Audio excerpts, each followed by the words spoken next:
All right, so you've been back in the Berg, so you're kind of like a Yinzer now. 5 years, right? Is that right? Well, back in the Berg, really. I was never in the Berg. So I was giving you the benefit of the doubt. I was pulled into the Berg, as I like to say. That's fair enough. That's fair enough.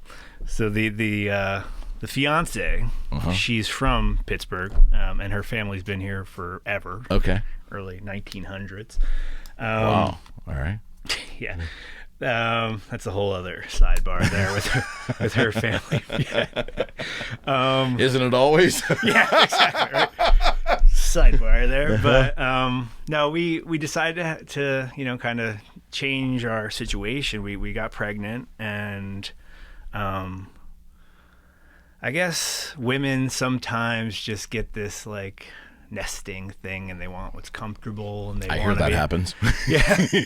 I mean, I get the nesting thing. I was, accommodating for that, but she literally was like, wanted to just get back to Pittsburgh. She wanted to be around family, be around what was comfortable. Mm-hmm. And I just was yesing her to death. I was like, yeah, okay, anything you want to do, let's do it. Smart man. And, she and I kind of, just like most relationships, we kind of went ups and downs, back and forth until we decided to really go for it. And right prior to that, she's in film and TV stuff. She was into casting, and I was kind of supporting her career. She was out in Toronto before we came back to, she was in Toronto, then we went back to LA, and then ended up in the Berg. So she's kind of like all over. She's a really smart, educated, woman, but she got her master's at Carnegie Mellon. So she kind of, was okay. It was an entertainment management business type degree that she got here. Right. So she kind of was back and forth throughout the time that she and I were together. Right. So, ended up in Toronto, which was an interesting town. How long were you there? Love Toronto, man. We were there 6 months. Okay. She was working on this. Great town. Yeah, I love it. She was working on this television show, and I had this fitness product that did pretty well, but I kind of always had this idea to expand the brand. And that led me to want to do literally like fitness apparel, right? Women's clothing specifically, like yoga. And I saw the trend happening with yoga pants and thank God. Yeah, I love it. I love the trend. It's a great Thank thing. God, man. Thank God. Totally. Thank God. Well, sometimes. I've seen the concept quite abused. Yeah. Yeah. Especially grocery shopping. It's worse here in the Berg. In LA, it would be, oh no, better different stuff everywhere. He said that, friends, not me. You get a little everything here in the Berg, but we like our food here. Yeah. I mean, I'm originally from New Jersey, so it's not that different. Understood. Literally the suburbs of New York. Right. Suburbs of the Berg. Yeah. Kind of a very similar vibe, feel, whatever, demographic. Demographic. But so the Toronto thing, great city, but they really, and probably with music as well, they support the arts. No question. Know what I mean? I didn't see that going into it. I kind of I had this idea for the clothing line, like I mentioned, and I was in LA at the time, and I was a personal trainer mostly, and I was dealing with people that were in fashion, that were in the world, and I couldn't get anyone to help me because it's like, yeah, okay, trainer boy, you know what I mean? It's like, why do you want to do what do you know about fashion kind of thing, or what do you certainly know about women's? Well, there might be just a tad bit of arrogance in the fashion industry, right? Well, maybe yeah, a tad bit, a little bit turned up in Los Angeles as well. I mean, New York, I was in New York as well, right? And the fashion community there was a little bit more open to, I don't know, whatever. But I couldn't get any play in Los Angeles with trying to expand this brand. Okay. But when I was in Toronto, I ended up finding this place, this person who kind of I wanted to take design classes. and ultimately sewing classes. Right. Which was strange for a boy from Jersey. You know what I'm saying? Who I was like McGilla Gorilla behind the machine. But it was like just an open door. Like, yes, come on in. We'll help you do this. You know? Yeah, and that's then very cool. that led to, I literally started this clothing line that I called Magoo Activewear, which was... How'd you come up with that name? Well, funny enough, my fiance and I, we have nicknames for one another. That kind of, you know how these things happen. It started as one thing and grew into something else. Right. And we spent some time. We were in when she and I first got together. We took a trip for her birthday, which I think I won her over with this trip. And I told her at the time, I was like, "This is probably the best birthday you're gonna have." And sure enough, it was. She'll think that's funny because she's so like, far. Yes, yeah, it's tough to top though when you hear this, especially as a music good. guy. So I surprised her with a birthday party. A surprise birthday party, where her friends were there, and it was like an Italian restaurant. Okay, and then I presented to her. Concert tickets for her favorite band, U2. Okay, was playing with Pearl Jam. Wow, in Hawaii. It's like, yeah. Okay. So yeah. Okay. So that's hard to top. No, it was a great trip. It was funny though because at the time, and it's around Pearl Harbor celebration, anniversary. That's when her birthday is in early December. So early December, right? Yeah. December. Okay. December 7th. Her birthday is actually the exact anniversary, I believe, of Pearl Harbor. So as far as the date. So the thing was, I set this all up. Got the tickets, and I actually had some client who managed Pearl Jam, so I had like great tickets. That's an lined up, and not managed. Excuse me. He was the publicist. Okay. In Los Angeles. So anyway, I got the tickets. I got the airplane, and I was like, hotel's not going to be a problem. I'll figure it out. You can see how this. He's such a guy. Right? But I mean, I kind of had some things in place, but not everything in place. I messed up because I had another client who had a TV show that was filming there, and he set up some great tickets, and I was like, I think I could do better. No. So again, there was the Pearl Harbor celebration. There was like a marathon going on, and then there was this concert all within like Honolulu area. So I couldn't find a room. I couldn't find a hotel. I was on waiting lists to get hotels, and I was like, what am I gonna do? And I was trying to just like win this girl over, and just did not know what I was going to do. Don't tell me you spent a 10 on the beach, did you? No.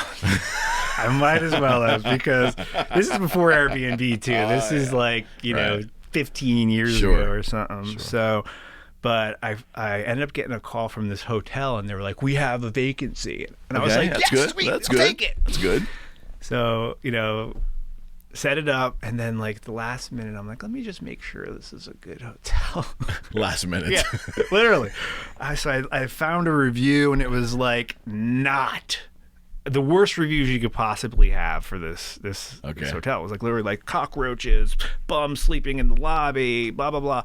I was like, I can't do it. I can't bring her to this place, and it wasn't going to be crash pad kind of situation. This is Hawaii. You want to enjoy your room. So I ended up finding these ladies, this couple who were renting their room. It ended up being their master bedroom in their house. It wasn't like an Airbnb, but it was kind of they wanted to be. It's entrepreneurial with their own. Like venture. A bed and breakfast almost? Really? I mean, I don't know. It could have been if they weren't in the living room watching TV.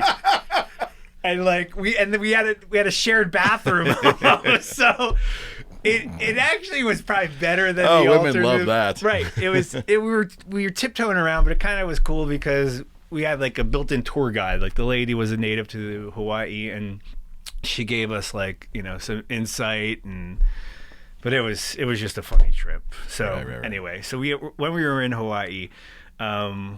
There was a song on the radio and something about tutu. Tutu was I guess is their grandmother or something. I later learned, Okay. like tutu. So tutu.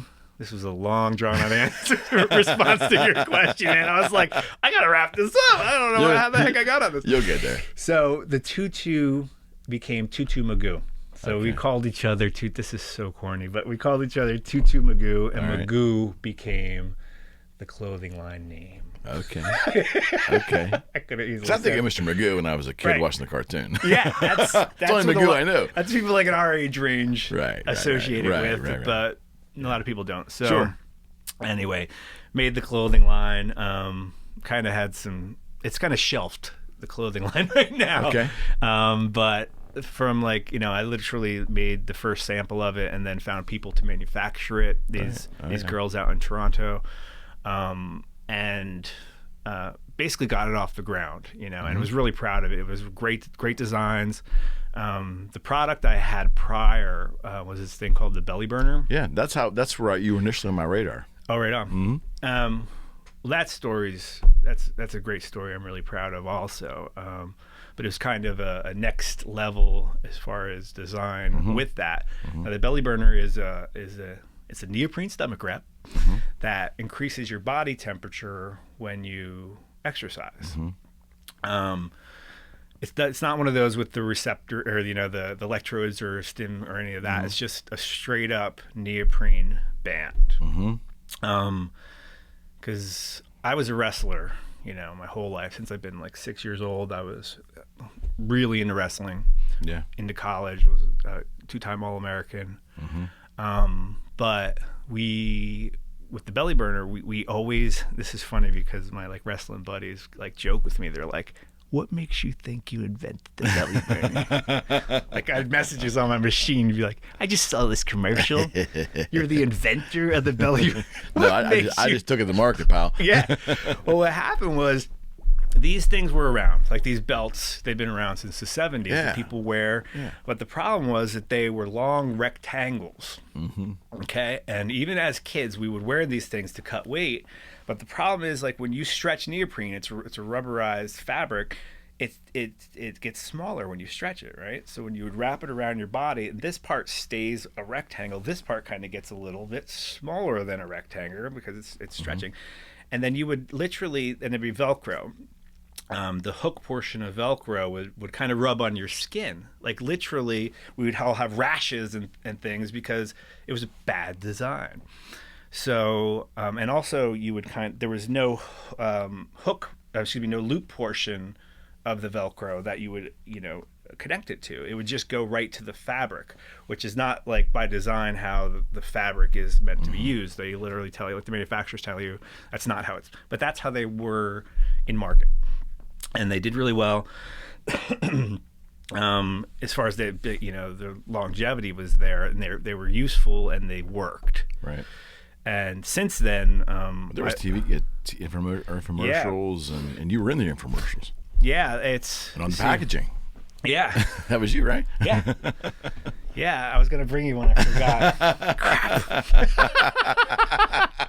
Of all things, but so I basically I was a personal trainer in New York City. Worked with Crunch Fitness for many years. Right. And that led me to, it was before Crunch was a franchise. I kind of was with them in the early days. I'll tell you that story because I'm also proud of that. But so Crunch was the gym in New York City. And coming from New Jersey, I went to New York City and did some college and That was it Huntington? Hunter College. Yeah, I went to a smaller school, and then Hunter kind of recruited me for wrestling, so I spent some time there. And while I was there, one of the curriculum winter courses was personal training, so I was able to get this certification. And literally, it really wasn't a job per se, as far as a lot of people weren't doing it in New York City at the time. It wasn't what it became. So at any rate, I had this buddy who was managing this gym in the West Village. And I started doing some personal training at some another gym in the West Village, and it wasn't enjoying it. It was really just not the kind of environment I wanted to be in. And he said, listen, we're looking for a fitness director at this gym. I think you'd be good at it. Come in and meet the manager. So I kind of set this up, and my sister helped me kind of do almost like a business proposal type thing, where I took some of the information I learned from this one gym, and I literally sat with my sister and we came up with a program. And I went into the meeting and I was like, this is how you should do it, and I set it up, and I was like, this is the pay structure, this is what we need to hire, this is what we need to do. And I kind of won. It was a big win for me because I was still in school, really not a lot of experience in training, but this lady took a chance on me and gave me the fitness director position at this one gym. It was called Archive Fitness. It was down in the West Village on Christopher Street, and it was crappy down there at the time. Now it's beautiful, but it was kind of like, there was a lot of drugs and whatnot down there. So the owner of that gym he had a sweetheart deal on the real estate. They gave him I think 3 years free rent to bring some positive. It was kind of a public mission to kind of bring some different businesses to the area. He had a gym in Philly, so he had a lot of the resources as far as equipment and stuff. So he set this facility up. And I came in, and they had probably 4 or 5 trainers there and a bunch of aerobics things. And it was a great gym. Aerobics. So it was back away. Aerobics classes. Right. A little bit. So I kind of, one thing led to another. And before you know it, I have 20 people working there as far as trainers. And it was a great area. There's a lot of fashion players at the time. One particular guy who he dictated my career in that area with, I had a lot of really high-end fashion people. Besides models, he was this guy who he literally came in one morning, and it was in a big puffy jacket. It was in the middle of winter, and you could tell he was just, he looked like a lot, when I tell you a lot somebody. Yeah, not so much that, but it was more there was a lot of drug use in there in that area. So I kind of just thought he was a vagrant of sorts. Oh, really? Okay. He came rolling in. He's sitting at this desk, and he's looking at a brochure, and he's kind of sketched out a little bit. He's kind of fidgeting, and it's 6 in the morning. I just opened his gym, and I'm kind of like, what's this guy doing? So I go over, and I'm like, may I help you? And he's like, yeah, I'm a drug addict, and I want to work out every day for the next 30 days. And I was like, okay. This was I had for some reason, I have this calling of sorts with people who have drug problems. They come to me, I guess because in fitness, people sometimes replace addiction with healthy lifestyle stuff, but this was one of those circumstances. And this gentleman, and I didn't get it. I didn't know what was going on. And he was he put down a black American Express card, which at the time I had no idea what it was. And he slid it over, and he goes, I want to buy 100 sessions. And I was like, cool, So I ran his card. No problem. And it went through. So I remember literally running the card, and I don't remember what it was. It was $5,000 or something ridiculous like that. So it was a great moment for my little training business. And this guy, he's a legend now. He's literally, he owned this model agency called Women Model Management, who at the time represent Kate Moss, Naomi Campbell, Elle McPherson. And he was a young dude too. He was 28, I think, when I met him. And he just had the niche, the timing, where his agency kind of represented women of ethnicity, who they just looked different, and not your average, model. A lot of the black girls with freckles and things like that, and just really, he's had a great style as far as the girls he selected, and more unusual. So he he literally did just what he said he was going to do. He started working out every day. Had a few slip ups here and there, but which were also great times. But he literally replaced. He even started some like coalition of fashion players against cocaine use or something like that, where he turned his life around. He became very, very successful. Ended up selling that agency for millions of dollars. But at the time I watched him build it up. So we can't get his name, eh? Yeah, it's Paul Rowland's his name. He's a great guy. He's very respected in the business and fashion, and he's kind of like, he's also an artist, but he kind of revolutionized the business, and everyone. Well, Kate Moss in general was she was a complete waif, also with a very striking and different face as well too. So it was different. He discovered Kate, or at least I think I'm not sure it was him or one of his whatever, but he was definitely with Kate in the beginning, and when she became who she was. But because of him, my personal business as far as training just took off. I was training. He hired me as a booker, which is kind of just a way to pay me different, and write it off differently. And then he basically also cycled these girls into the gym. Literally. I'm sure it didn't suck. It made my perspectives a little bit. Yeah. So, but he when he had all these girls coming from all over the world, and he would send them to me and say, literally, is she kind of like to analyze their, get their heads straight, get their bodies in order, all different sorts of. Most of the time, it was just kind of getting them on a routine, getting them, working out. And then his bookers, also these are the people that are most interesting to me as far as my training business, like the models, the celebrities. They're people like to hear about, yet the people behind the people, like the agents, the managers, the publicists, the handlers. Those are the people who really influenced my life throughout and I had a very fortunate career to kind of work with these people and spend more time with them than sometimes even their families, but just being around creative, successful people kind of dictated my deals. Yeah. And back to the belly burners. But so anyway, from Paul, that gym ended up going. Crunch bought that gym, and then they kept me on to kind of help develop their movement. And Crunch, in short, they opened 12 gyms across the country, where I kind of was involved in setting up floor plans and hiring people, setting up the program, and copying it. So we got to Los Angeles. Just establishing the brand, and then when we got to Los Angeles a few years later, they ended up selling the Bally's for $90 million. And I was like, we had Crunch credits, they called it.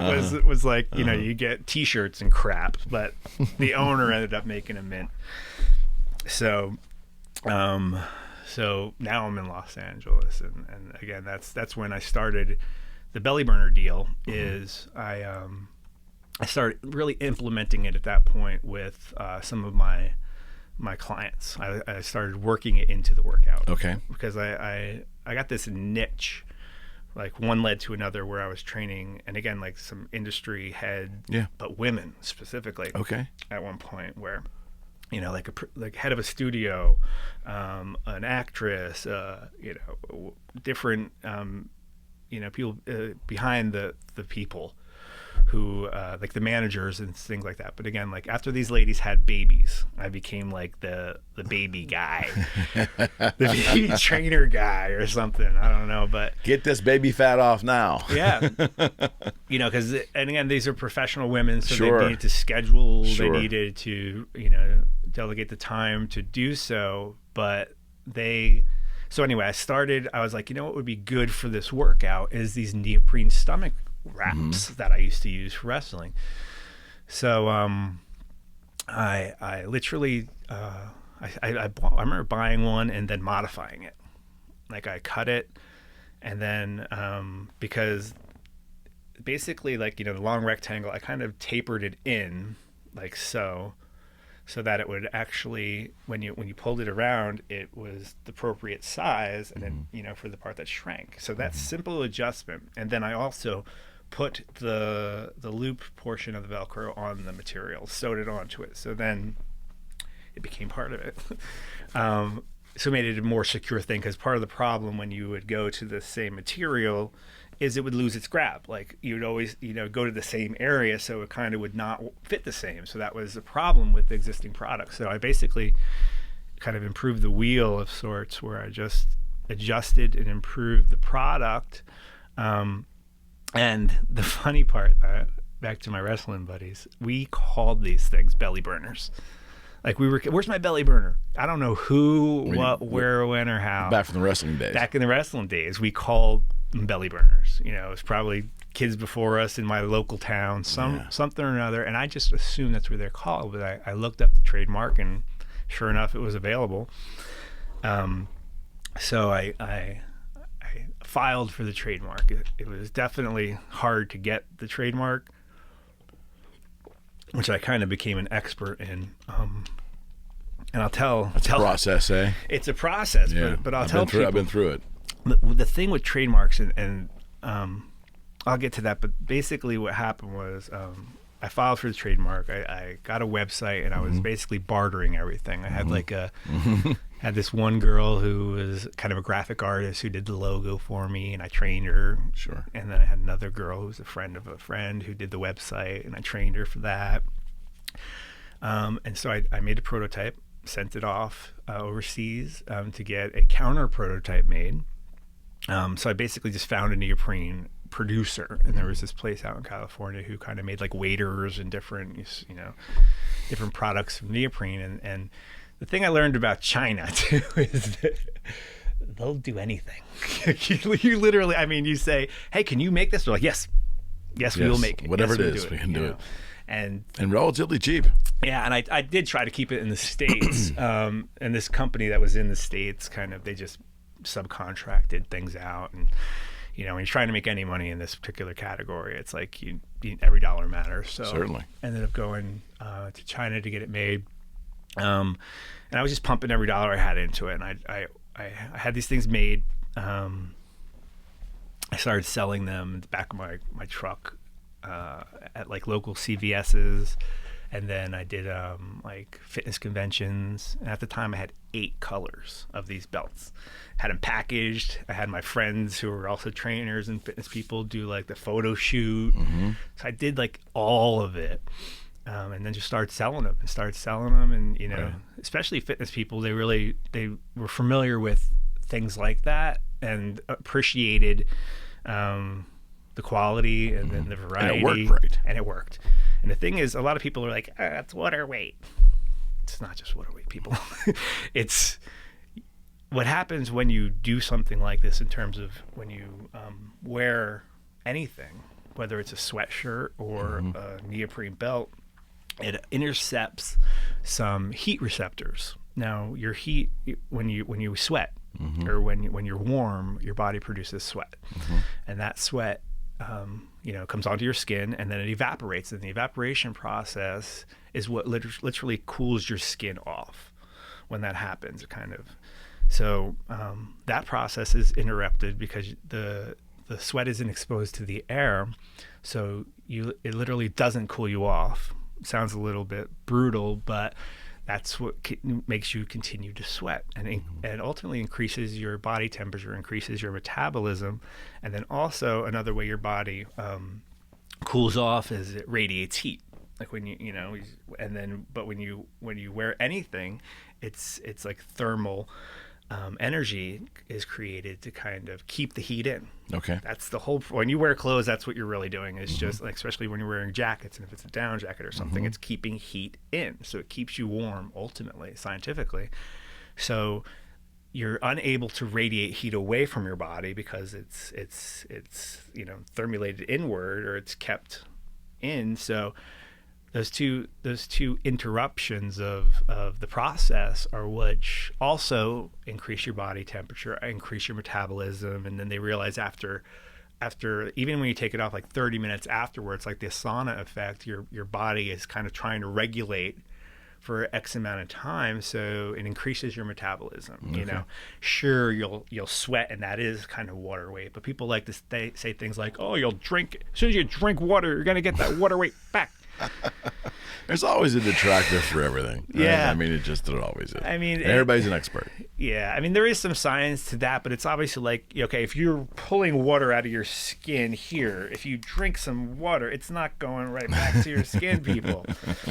So it kind of like, the beauty is, so what happened with the product is, I was very fortunate, and again, it was timing and location and working with some of these people that were just powerful players and just great people.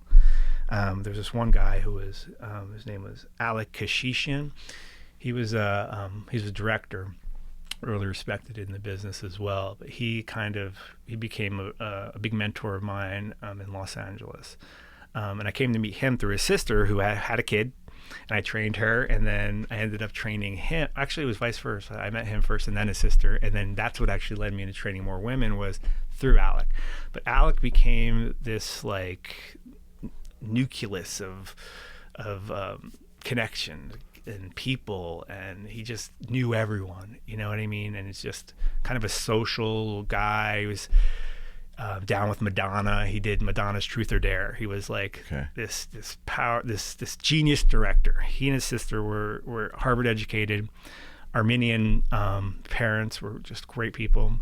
Sounds a bit like a power broker out there. Yeah, he was a director, yet just in the deal. And his sister, who's named Aline Kashishian, she's one of the top managers in Los Angeles right now. I think she owns her own agency, but she was kind of getting going at the time. She was very successful always, yet she represented all the actors I later became to train. Some of the people that influenced my training career were through, but it all started with Alec. But Alec also got me my deal for the Belly Burner, which was very much like a Shark Tank style deal. Okay. Where he knew his actual best friend named Amy her father was a guru in the direct response marketing world, which was very popular at the time. This is very, very popular. This is either, I'm guessing, pre-internet or an infancy of the internet, right? Yeah, it was pre-internet. Where TV was the big thing. Yeah, it was. I mean, TV had its heyday, I think, in like mid to late 90s, where people were making tons of money. He was in the game ever since the 70s. Wow. He had a hair product called the Helsinki formula, which he ended up getting sued for a ton of money, but it was one of those things, like, I think he got sued for like 10 million, but I remember talking to him, he's like, but I made 20. But a lot of those conversations go that way because, and then he also was like, the only way, or a good way to gauge success is when you get sued, is what he said, which was terrible. Part of the the culture we live in, unfortunately, especially out there. But when you're dealing with things like this, when you have claims and we're sue happy as a country. It is. It's a shame. It's always an angle. Yeah, I mean that's why lawyers is such a big deal, for a lot of people as far as careers is, for that reason. I mean, sure they have other reasons for being lawyers, but. So anyway, I came to meet this guy. His name was Hal Letterman, through Alec. He had his best friend's father was this guy Hal, and I met with Hal. And at the time, I was doing really well selling these belts. I sold like 5,000 in like 6 months, which was great. And on your own, on my own. And so Hal and I met this, like, it was this picture perfect situation. I was like at some Beverly Hills restaurant, went in for a meeting with him, sat down, and he was like, I love you. I love you. I love the idea. I love the name as far as Belly Burner. And he goes, let's do it. Let's do a deal. And he made me an offer right then and there. And don't tell me he wrote it on a napkin. He literally wrote it on awesome. this, like, that's awesome though. There was notes on a napkin. That's awesome. But if these deals, especially for someone that's first time person, I later learned this. I was like, I was naive to the process and thinking this is mine, and no, I'm not going to tell you about it because it's my he knew great who idea. he had at that moment. Yeah. But, you know, I mean, I later learned, I mean, I got a pretty crappy deal in terms of percentage split, to the point when he made me the offer, I got it reversed. I was like, I'm keeping X%. And this is great. And then I later told my friend Alec, who, there was a whole other side thing where they were trying to get a percentage of the deal because they couldn't help themselves in the business sense, which I respected. But initially I was like, are you serious? Right. When I thought I had the big chunk. But then when I realized I had the small chunk, they kind of pat me on the head and said, good luck, buddy. And then I ended up training Alec for many years for free because I had to give him something. Sure, I get it. But so the product, part of the contractual deal was that we do an infomercial. He gave me some kind of stipend to work for the company as far as doing the commercial and some like well, you were the face of the product, right? Yeah. It was, you know, we did, at the time I was teaching this kind of abs class or, you know, a stomach workout. So when we did the infomercial, part of it was doing a workout video, which I did in one take, which was kind of like, because I knew the workout. And it's cheaper that way too. Yeah, we really spent a limited amount of time. The funny story about the infomercial, though, is at the time I was training Debbie Mazar, who's an actress. She's kind of like this New York. She was most recently known for her work in Entourage. She played like the publicist in Entourage, the TV show that was. But she's this great chick. Cool girl. Like, she was one of the new moms I trained, and she lost a ton of weight. So she was also very she's like this hustler still, even though she has success. So she's like, yeah, you know, I'll do your infomercial if you give me some free training. And I was like, all right. You know, literally just put it on the list of stuff I'm, you know, bartering. So my whole world's been given away for free anyways. Exactly. So, and I ended up even like giving her husband the opportunity to do like the music for the video, you know, because I also was friends with him.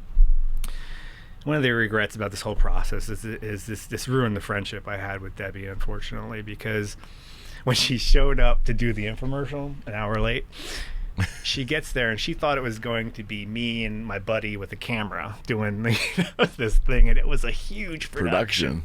You know, so she was immediately like, oh, I didn't know this was what was going on. But she followed through. She did it. And, you know, part of her involvement, in my opinion, led to the success of it. She really like appealed to people, and she did a great job. Right. She, you know, like literally like, you know, I've been working out with Bobby for 8 weeks and I lost 8 inches, you know, something like that, she said. Which for a lot of women, that's an admission that they don't want to do. Oh, yeah. Right? Well, especially, you know, when women... Or even men, for that matter. Yeah, when women, you know, like this demographic or that, they appeal to new moms and people who... Right. And it actually was, and still is a great tool for that, for many reasons. But, you know, for after you have a baby, there's a lot of water weight. There's also a benefit to having what we call core awareness, where you're not like... you know, hunched over, so it kind of keeps you in good posture. Right. But also a lot of people don't realize, and doctors don't usually tell this to women, but like their pelvis and spine and vertebrae kind of shift a little back here to accommodate the baby. Right. And also their abdominal wall, the muscles from their abdominal wall sometimes tear away from the rib cage. So it's like those two things to like your stomach or your abs never refuse, but it kind of can help bring your abs back to posture and back to the way they were before. But also when you have proper posture, which very few of us do, me included. Yeah, but after the baby, you know, everything is about the baby in terms of like when you're breastfeeding, you're doing all this, and also your upper spine shifts slightly as well to accommodate the change of your spine. So, but if you're in good postural alignment with wearing this thing, for one, the water weight goes away. It helps refuse the abdominal cavity to the rib cage. It's not actually true. It doesn't ever refuse, but it kind of will get it back in shape a little bit. And then again, your spine can shift back slightly, and this, if you have the right posture, you can regain some of the postural alignment. So the tool is like really good for that reason. And these are things that I've learned through the years. I was like very naively like, I know it works. I just cut weight. I know the thing will help you lose weight. I know that much. But after 10, 12 years, I learned, and we also included some of that in the infomercial. We did like thermographic tests showing how you're working out with it and working out without it, and the benefits in terms of like how it increases your body temperature. But that, I think that visual promotion or whatever that I included, and I basically wrote the infomercial, not word for word, but I literally was like, we need to use this test, we need to do this, and they did some of the key. They and he knew enough to kind of include certain things, call now, and all those things that were kind of part of the promotion that work. Did you use the call in the next 15 minutes and... Oh, we did it all. Call in the next 30 minutes and... Yeah, we did it all. We ran this thing, and normally these products have like maybe a year that they do well. And this thing categorically was one of the best in terms of the longevity of its placement in retail. Right. So basically, this is what happened. We came out in like 2007 with this infomercial, and it flopped miserably because that's when the financial crisis was going on and people weren't spending money. So we did this thing, and this was at the time it was always like hey, if it works out, cool. But I was still like, at the time I had a small gym. I was training a lot of actors and had a decent career going with that. So this was kind of like, hey, a cool addition to what I had going on, but I kind of felt like it was always going to do well, but when it didn't, I wasn't surprised, I guess I could say. So the guy called me, he's like, sorry, Bobby, I like you, you're a great guy, but we're pulling the commercial, it's just not selling. I was like, all right, oh well, and then like, this is the good part, and then it always seems like these stories go that way. It's like, it didn't do so well, though. But then. But that's it, man. We literally. That's your Los Angeles there, buddy. Yeah. You're showing through. But that's exactly, and again, like with these things, it's timing, it's, and I'm very aware of if I started to try to do this in my hometown in New Jersey, it wouldn't have been what it was. It was the key elements, having the celebrity endorsement, having the celebrity trainer. I never knew what that really meant. That people say, you're a celebrity trainer. I was like, because I train celebrities or I am a celebrity? What is it? I was like, I'm not a celebrity. Right. But a lot of people think, are just interested in celebrity. So, but they're really not that interesting people. Yeah, our whole culture is based upon, especially social media drives it, right? Yeah, I mean, the actors specifically were some of the most uninteresting people I've ever met. But again, they're managers, they're handlers, they're the publicists, all of those people. They create that image. The aura. They're the people, and they can act. Most of them.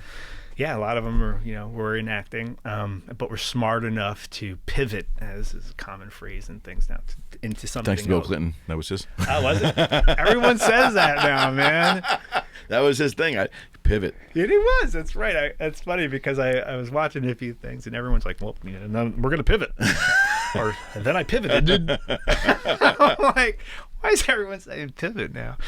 But so these managers, these directors, they were the people, man. Like out in Los Angeles, like I think the public persona of celebrities is just like this fantasy. It's interesting.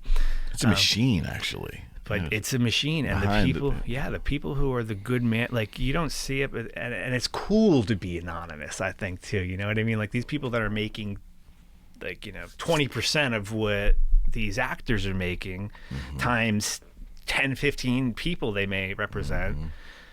they're like living a normal life, kind of, you know, by LA standards, but they're, you know, they have the kids, they have the nice house, and they're machines too. And but some of them have to be okay with that ego. They have to have their ego in check, because I think at some point, you know, it's the Well, you get that wealthy and you feel responsible for someone else's success. A lot of people would want to get a piece of that success. Yeah. Or the ego would drive in that regard. Did you see that at all? Yeah. Well, you know, not as much, to be honest. I think at the level I was dealing with some of these managers, like literally, this one lady that I mentioned, Aline, she's Selena Gomez's manager now. Mm-hmm. So it's like, but in the same breath, she like has a presence on social media. She has like, you know, so there's some allure to the, you know, the attention, I suppose. I hear, you know, Doc McGee, you know, Kiss's manager, but also other bands' managers as well. He's a celebrity now. Yeah. Because he's a manager celebrity. And I think in sports there's a Drew Rosenhaus. And some want that attention. And like you said, a lot of them are just getting extremely wealthy. Yeah. And running the show behind. And they're okay in that role. It's just interesting to me. It is interesting. I always found it fascinating to see that. Like you said, the inner workings, the handlers, the decisions, and again, and some of these actors, in my opinion, some of the most successful people that I came in interaction with were intelligent people for the most part. You know, some of the people that got there from circumstance and luck maybe aren't as intelligent as some others, but it's like, you know, I mean, people try to be actors. It's like they don't realize it's a calculated move and decisions and, you know, who your manager is, but again, timing, and it's kind of like music. Timing's everything. It really is, yeah. So how did it turn out? I mean, is it the good part from the product is coming? I can't let you get away from the good part. Got a little sidebar there. That's all right. That's what I do on this show. Sorry. That's cool. So we got a call from CVS. Get out. Which is CVS at the time. They still are. They're leader in the pharmaceutical chain community. No question. And they dictate. You're in Pittsburgh now. You should be able to see that, right? Because they're everywhere. Yeah, they're everywhere. But what happened? Is the consumer, they stopped going to the gym because they were just cutting out certain things as far as, because, you know, the financial crises. Right. So as it turns out, majority of people weren't continuing to go to the gym, and they weren't going to department stores as much. Interesting. From what I'm told. And so they started frequenting, and this is when literally the pharmaceutical chains started really becoming like more of a department store with the shopping experience. So they required more products, and my category was an as seen on TV product. Right. And specifically fitness related as seen on TV became a thing that people wanted. Right. And needed. And so we're now in retail, you know, and we're in CVS, which that's what's wrong with that. Yeah, right? they have I don't even remember how many stores they have. I want to say like it's product placement, right? That's what you're looking for. Yeah, I mean, this is for retail in general is a monster. Retail is a monster in terms of volume. You know, we did really well with the direct response as well, which is what you're mentioning earlier. Is the margin's probably higher too there. Yeah, exactly. People see the commercial, they call, they say they want that. We get their credit card number. You know, and the profit margins are higher. You know, we were $19.99. So we're selling for $19.99, and when we're in retail, we're selling to retail for $13.99. So it's already a difference. I mean, you're paying for, you know, people who take the calls and airtime, which is also a huge expense. I bet. So as it turns out, I did a 5-year deal with the guy, like a marketing deal, where he invested what came out to be like $1 million to finance the commercial, pay for airtime, with the ultimate goal to get it placed, make a ton of cash, and it dies, and it's like taken out of stores and on to the next. But this guy had a great business model for himself. He did this with a bunch of people. Got it. He did it for one that was like a hair removal system. It was called NADS. Terrible name, but I remember that. I remember seeing that. It was kind of above its time or ahead of its time because it's like a natural concoction this girl in Australia made, and as he told me the story, he saw natural nair is what it is. No chemicals, just natural, right? It was concoction she put on, and it's like been done for tons of years or whatever. And anyways, he did just that. He helped develop it, did the commercial, but apparently he made like $300 million on this NADS product, which I don't know. I can't remember how I came up with that figure either. He mentioned it but he was like retired too. This dude was like, he looked great. He was probably at the time in his like late 60s, which isn't that old, but he looked a lot younger, and he was kind of out of the game and came back in the game because he liked me, like the energy of the idea and the thrill of doing it. So after CVS, we got Rite Aid, we got Walgreens, we got Target, we got Walmart. We had a small placement in Walmart. Walmart is kind of, They notoriously to beat your vendors up, huh? Yeah, they want it for free. They're bad, man. Like, we're dealing with them digitally right now, online, and they frequently. And we're small now. Like, since then, now I'm kind of running the operation with another business partner, a good friend of mine. Because after the 5-year deal, I did an extension for 5 years. So now I'm in 2017, where I took it back, which was recently. But so anyway, it did really well for 10 years in retail, and I was still. Maintaining my lifestyle in Los Angeles, as far as just training people. I was traveling with actors and doing certain things that were really fun, and this was like bonuses. I literally would go to the mailbox once a month and be like, yeah. That's not a bad problem to have. No, it was great, man, and some of the dollar amounts were really, really nice, and I helped a lot of people. I think about that now too, because I'm like, what do I do with that money, man? But I luckily had enough sense to spread the wealth of sorts. Sure. And I it's funny because I asked a friend of mine who came. She's a great friend of mine who developed a clothing line, and she sold it for $20 million. And I was like, after the fact, after I gave away a lot of money. I was like, I don't know why I did that, man. I really wish I had some of that money right now. And she was like, you have this sense of wanting to do that, I guess, especially when people you love and people that might be struggling and helping people. And like, I helped my nephews with school, I often don't talk about these things, but after the fact, when you're like, why'd I do that? But in the same breath, it's like, I put a buddy through rehab who was like literally having a really hard time with drugs, and another friend of mine who was kind of a delinquent, got his teeth knocked out, helped him get his teeth fixed, and the one rehab guy paid me back, but the guy with the teeth won't even call me back now. And when you get to a point, you call on these people too. So I was like, listen, man, I'm trying to buy this house. Could I get a little bit of that money back? Yeah, that's tough. That's a tough one. But so when you were in L.A. those years, because you're glossing over some stuff here, because how did the whole stunt work happen? Because I've watched some video of you that, to me, someone who's deathly afraid of heights, the things I saw you do were absolutely flipping horrifying. Well, and you run a lot of movies. Yeah, I initially in the early days in New York, I started doing like some commercial work, and mostly like athletically oriented commercial work, like Nike, Adidas, all these different spots.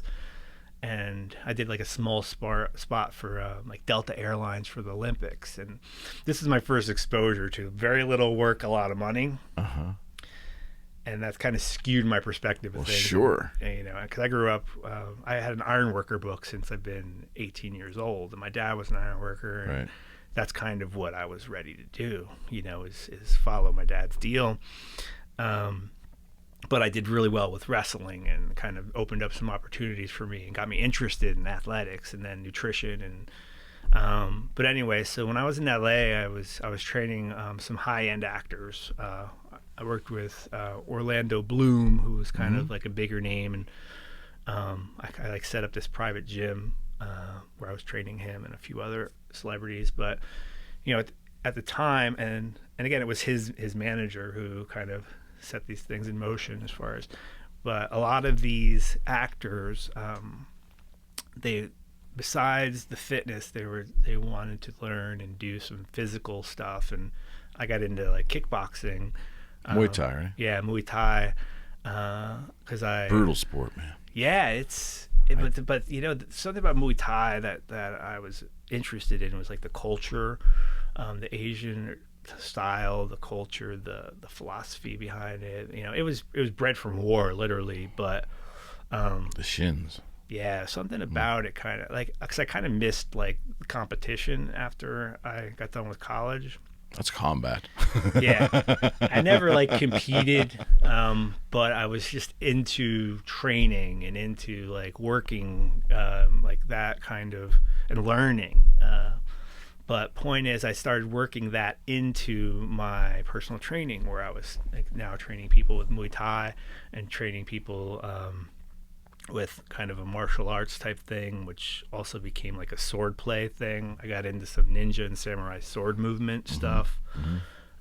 Again, very like for stage stuff, but there's like the tradition of it, and the movements and the method were interesting to me. And so I started doing that with my clients, and training them. And at the time, Orlando was training for Pirates of the Caribbean, and that led to some, fencing and different sword movements, and just working with him for that movie kind of opened up my my exposure to the stunt world. And I had this secret ambition to get into stunts. That's literally kind of what was like a secret, not secret, but it made sense for me. How far back did that go? Forever, man. Like I used to crash BMX bikes. I remember as a kid. So it is a childhood thing. Yeah, I was like just a guy, boy, whatever you want to call it, But from wrestling to, and the stunt concept. I think maybe I saw that TV show. What was it, Hooker, or the movie, whatever it was, something. And it kind of, I realized that there was a different side to TV and film, where but most stunt guys are just athletes, and they're like me in terms of they were either involved in sport or martial arts or interest in driving. Like I rode quads and dirt bikes my whole life, so all of these things that were like natural. And just a tad bit reckless, right? Totally reckless. But you have to be. Yeah. So I kind of, and definitely no fear of heights, right? Well, when I did this one HBO commercial in New York. I forgot about this, but I was like hired as an actor, but it was a stunt where I had to like jump into a manhole as a semi truck drove over the manhole, and then I kind of pop up, and I was like, a construction worker who just missed getting hit by a truck, and I pop up and I'm like, phew. But there were a few elements to it that required a stunt coordinator on set who often they'll for people who don't know, often they'll hire a stunt person to do the risk of the actor. But in this case, it was they just kind of allowed me to do the stunt because I guess I had enough sense and physicality to pull it off or whatever. But again, that was kind of my first stunt. And literally there was like a breathing tube in the manhole. There was all this like safety involved. It was completely padded. Yet I had to literally jump in And when you see the commercial, it looks way more risky, as the like illusion of a lot of this stuff is.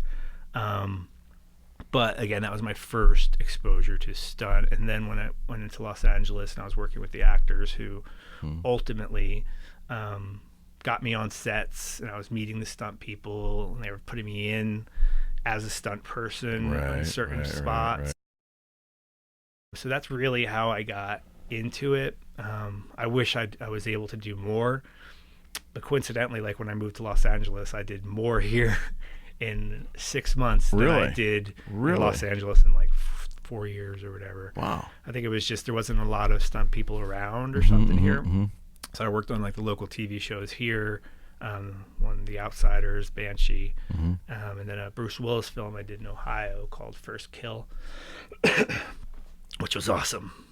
It was like it was a driving stunt, but I was stunt doubling the lead actor, and then I was literally driving this Ridgeline truck through the woods, you know, banging off trees, peeling out, all of which I used to do when I was a kid with my GMC Jimmy. Just that was slightly reckless, right? You know, getting paid for it and wearing a beard. You know, pretty cool. It was That's pretty cool, but it also was kind of like the pinnacle of the stunt stuff. Like once I did that, I don't get me wrong. If the opportunities presented itself, I would have continued with it. But I really didn't have a lot of, especially being here. There's not a lot going on. So it's something you'll do, you know, for a couple weeks, a year. So it's not really a sustainable income as far as, you know. It's more of some of those guys do well. I mean, if they're out in LA living there, and that's their profession. Oh yeah. Like one of my buddies who named Mike Wilson, he and I worked on a film in Thailand. I was in Thailand. I did a film for like 3 months out there. I think it was called what was that one called? Kung Fu Brothers. It was a really low budget deal. Where they, but look, you're on location there for a while. That was the best part. I bet that literally got me into like the culture out there, and I was in the country of Thailand for 3 months, and we were filming this like cheesy kung fu movie. And these guys, it's like they don't like talking about it. I'm like, great. This was awesome.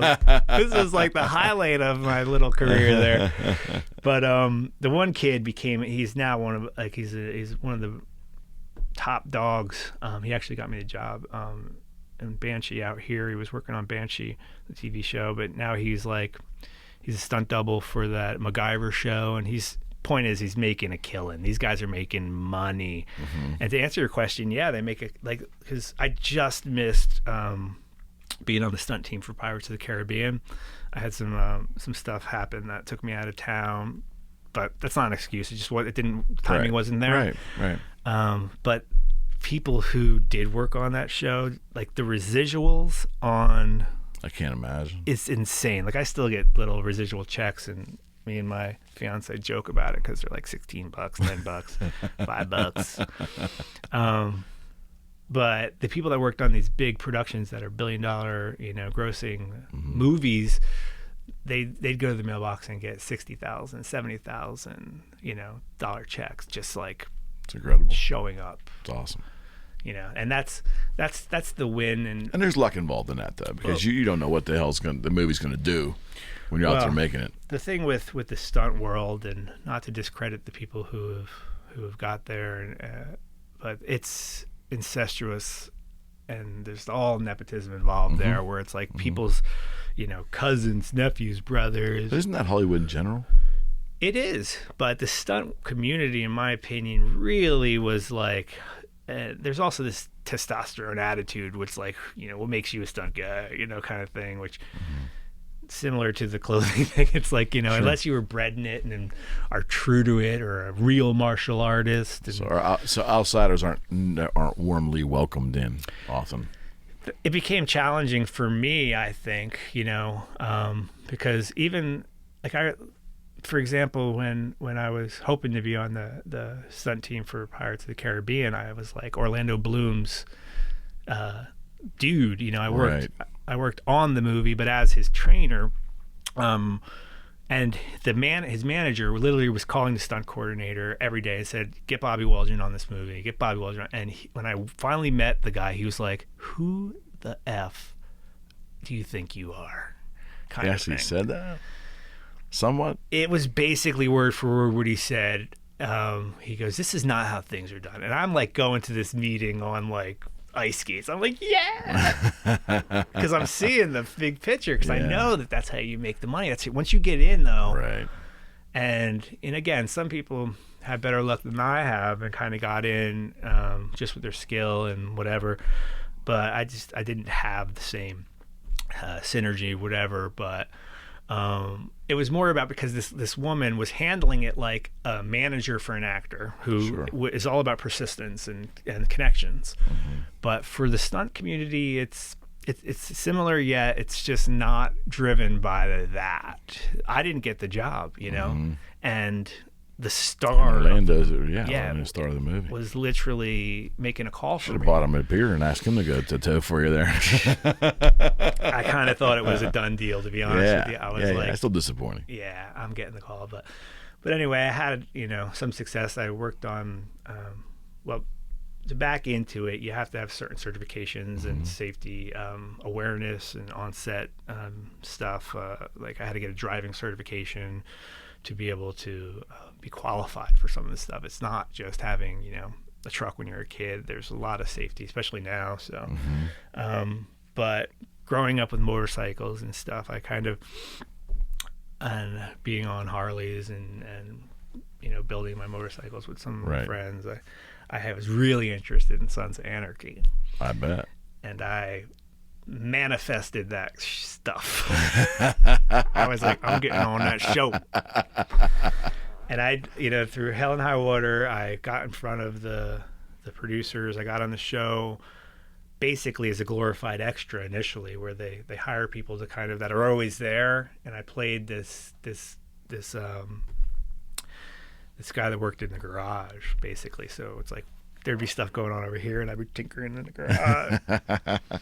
But I managed to get a little bit of a stunt work from that also. And again, something that now I kind of look back on. It was a privilege to be involved in such a great show, and a few things like that. But there's a downside to all this too, man. I was just out in it's my last gig.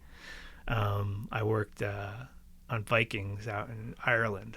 I was in Ireland for I don't remember, 3 weeks. I worked with Jonathan Rhys-Meyer, who was he was the dude who was in that TV show Tudors. Mm-hmm. He's kind of but he also played. It's funny, he played that picture reminds me. Is that Strutter? Yeah, from which one? The top one? Yeah. That's that's Johnny Rocket. That's Johnny Rodden from 78. Oh, right on. Yeah. Someone that looks that way?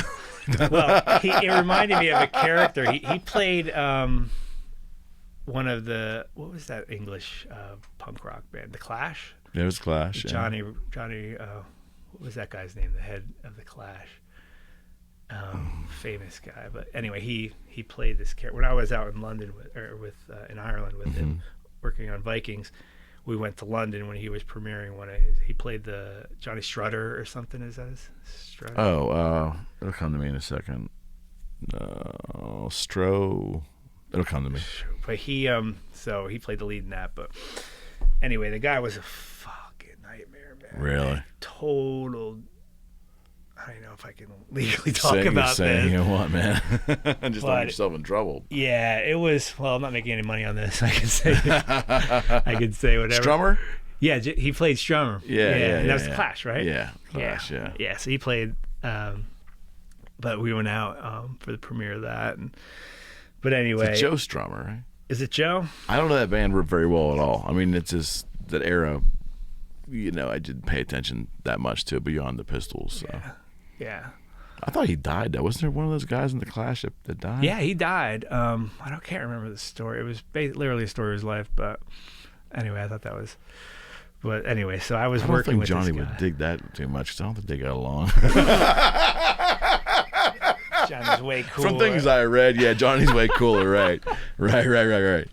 Again. So I was out in, like I was saying, I worked on the show Vikings, which is something else that I completely effing manifested working on the show because Really? I love the era. I loved the subject as far as, and I had a couple connections to the show. The guy who was the head of the lead of the show, named Travis, he helped me. He was like my construction buddy out in L.A. He literally helped me build this loft I built. Got it. He and my other buddy, the guy that lost his teeth, he was like a welder. that you got repaired for him, right? Yeah. But so he knew Travis. I met Travis, and Travis was just a dude, that became this character. No, I totally get it. Which is so cool to see when people like him.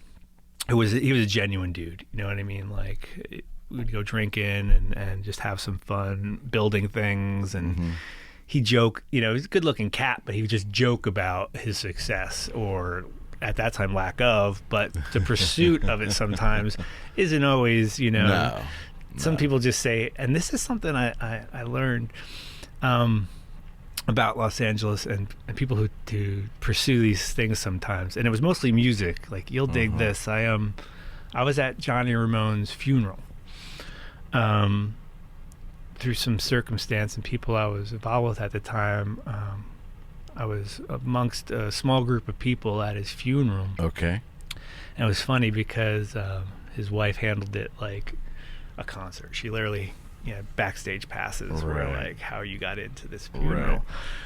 But boy, oh boy, was that a moment of realization about when, for one, great people in general that I kind of was mentioning, but that choose a path, not simply based on even their love for music or drive for, the limelight. It's just a strategic, in my opinion, was that some of these people, it was a strategic, intelligent move to make some money. Almost a business decision. And these were, like, literally, I'm sitting there and without realizing what I was witnessing or, like, prior to getting into it, it was like, there was Nicolas Cage, was good friends with Johnny, Rob Zombie, Jean Frusciante, all giving speeches at the eulogy, Eddie Vedder and Priscilla Presley. That's an interesting one. Didn't know. But I guess they had a pretty good friendship. But the point I'm making is, like, I'm listening to Zombie, and I was a Zombie fan my whole life, man. I love White Zombie. I love Rob Zombie's music. It's just that the sound was really like something I was into. Like when I was competing in athletics, I was like, it's got that aggressiveness. It just like drove me to wrestle. Lifting moves. Yeah. And so, but it was him that first made me like think about this. I was like, man, like I expected Zombie to be this like hardcore, metalhead dude who was just like it.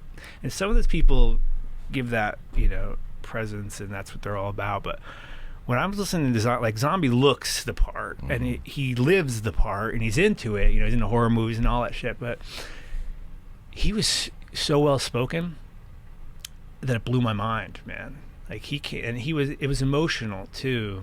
So there was no like bullshit involved where he tried to set up any persona. He was touched. He was good friends with Johnny, and so he just kind of just was talking about life and career and how the Ramones affected him and how he became who he was based on his influence and how he got to meet and be friends with Johnny. And I met Johnny at Zombie's house. I was at Zombie's. He had a luau.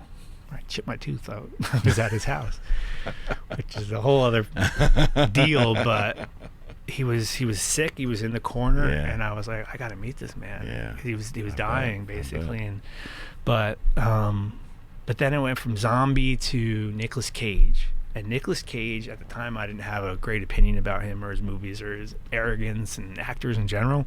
But Cage blew me away with his eulogy. And I was like emotional and just, it was deep, man. I was like, from Zombie to Cage, and then John Frusciante, and then Eddie Vedder, like all of the people that I've dug and with their music. And but the point I was making is that I realized, I was like, these people just strategically, you know, I mean, some of them had helped, but Cage, I know, was bred into it. But I was looking at Zombie, I was like, Zombie's not like this. Or in my opinion, he didn't appear to be this like hardcore metalhead.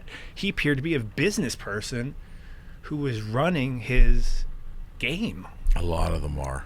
And even from then, he like I worked on the first movie I did as far as professional stunt job was on Zombie's movie. I worked on Devil's Rejects. I played a cop who gets shot in the head.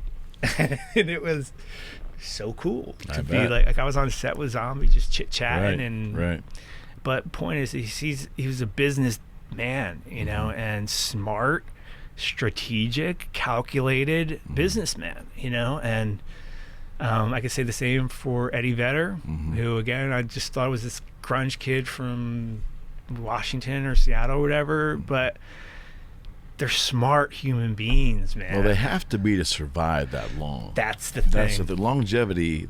None of the bands that there's probably always exceptions, but I gather that most of the artists and the bands who survive this long take their licks early. They get stolen from. They get their bad situations. Some overcome drugs and women and booze and all that stuff. But if they're going to make it, they somehow figure it out. And who they are later in life disappoints a lot of fans, I think, when a fan finally meets somebody, that they're not this raging, you know, party animal rock star that they remember. They're an older 50, 60-year-old person that is just on a plane going to the next show because that's what they do to make money. That is their business. And that's a hard thing for a lot of rock fans to deal with the first time they meet their quote-unquote heroes later in life. Well, that's what I mentioned earlier too. Is I met my all-time hero, and it was like I don't think it could have went poorly at all. You know, this was Gene Simmons. I met Gene Simmons. I was training his sister-in-law, right? And she invited me to the premiere of the reality show. So we're looking at late 2000s, 2007. Yeah, it was right around there. Literally pulled up to his Bel Air mansion in my F-150 and walked in, and it was like I realized very quickly this wasn't a big party that I thought it was going to be. It was like about 12 people gathering at his house, where at one point I was sitting on the couch next to Gene Simmons watching the Family Jewels like reality show premiere. But I did, and this was actually prior to Belly Burner, and he gave me some advice, and I'd like to say it helped, you know. And it was about trademark. Literally, he was like, "Get that trademark," because I told him what I was up to. He goes, "You're nothing without trademark," something like that, and it just resonated with me. He gave me some like video of some like speech he gave somewhere, almost like a TED Talk style thing, and it resonated with me, you know. I mean, I took his advice. I made sure I got that trademark. But you know, that's a band that took their lumps. They were stolen from. They were got a lot of bad advice. They were marginalized even by their own record company. So they went through all that crap, and then when they started to become self-managed, which I think didn't happen until like the very late '80s, and then they didn't do real well with self-managing. They got Doc, and the point was they had to learn. They had to become businessmen. They weren't businessmen in the era where we were kids and they were making all this money. They had business folks, but to my understanding, they didn't do very well. That's the longevity you mentioned. You know, I guess they had to adjust, pivot. They had to pivot to take ownership. I think in their own destiny is kind of how Paul always kind of mentioned it to me. Was just the moment we kind of pulled our heads out of our ass and realized that, you know, this is not our vision entirely. We don't have the final say, but we're the one doing all the work.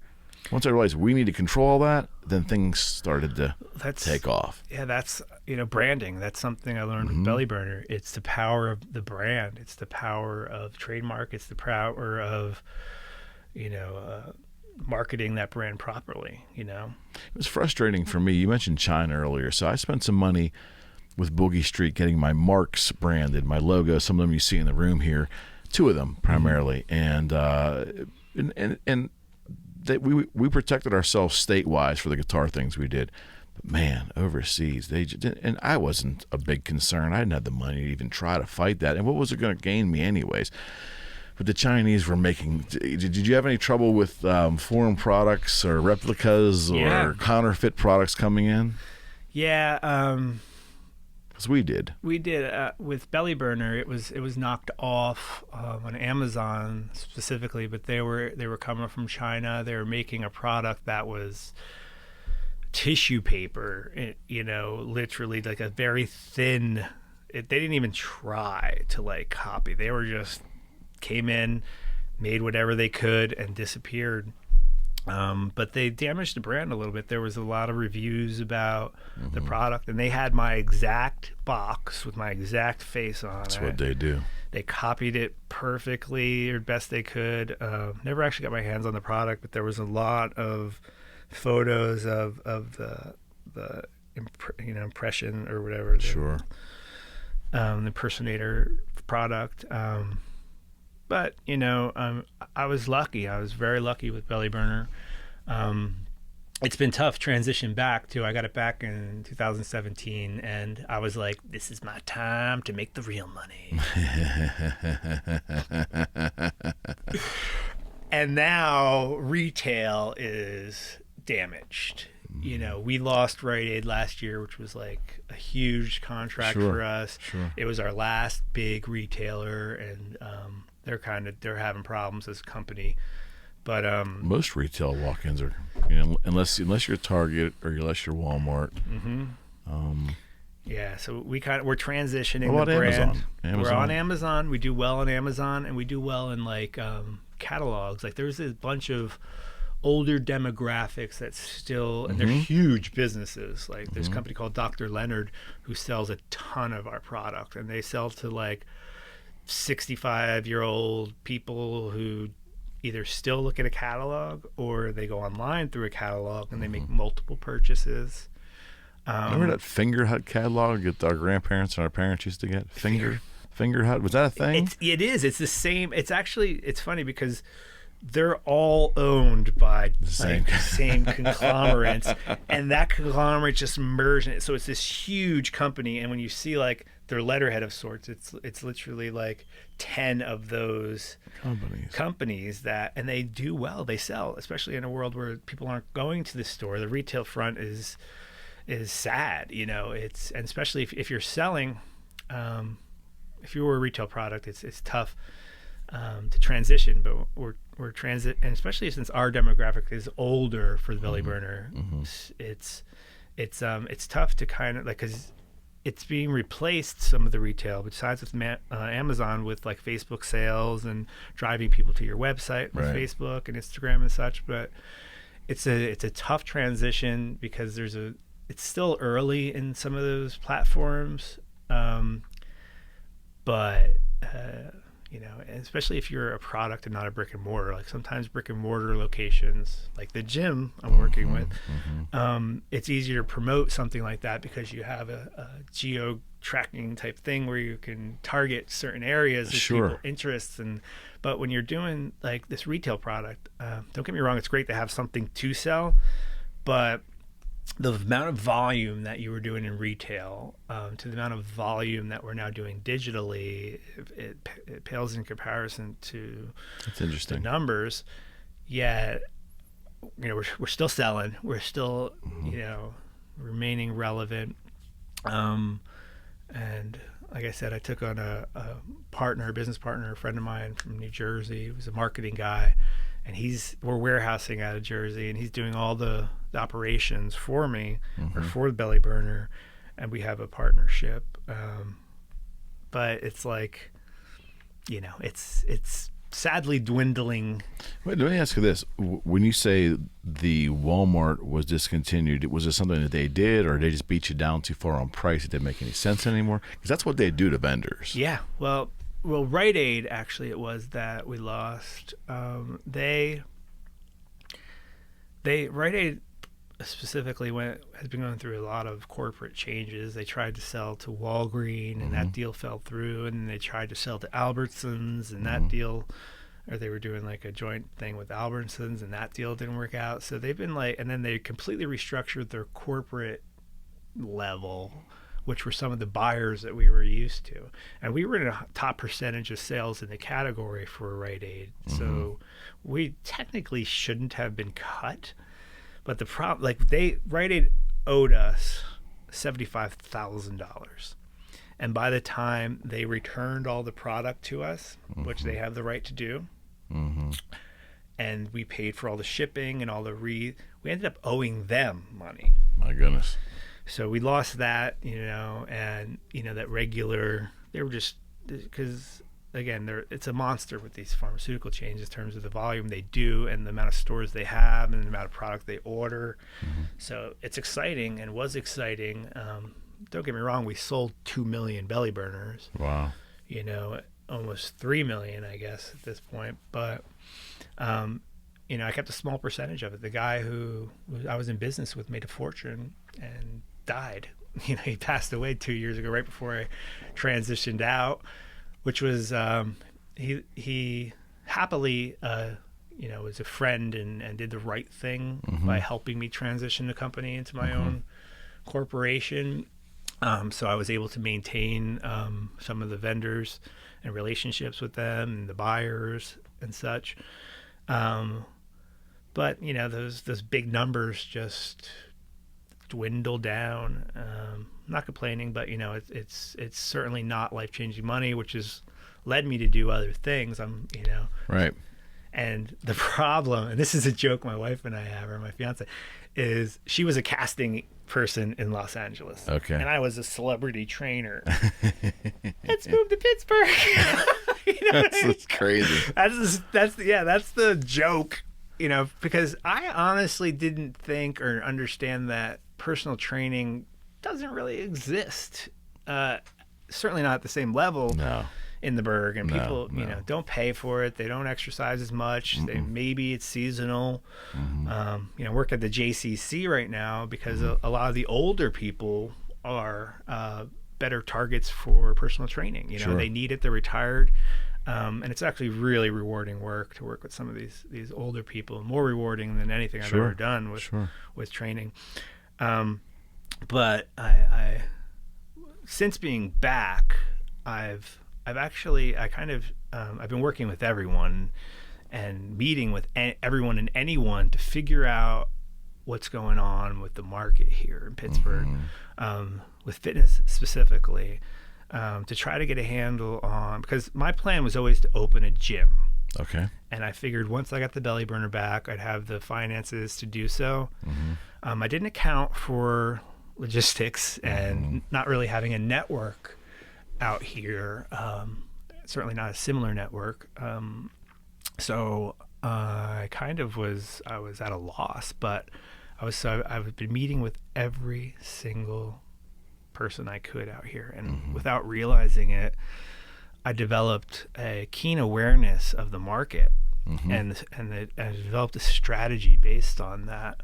And I even worked with some of the franchise leaders, a company called Orange Theory recently, where I looking back on it, I kind of was doing it out of necessity where I need to make some more money. Yet I kind of was like a spy when I look at it now. And it's information, right? Well, because the information and the way they run this company and the people who are involved in it here in Pittsburgh, for one, they're genuinely good people who care about spreading a good concept, philosophy, fitness, wellness.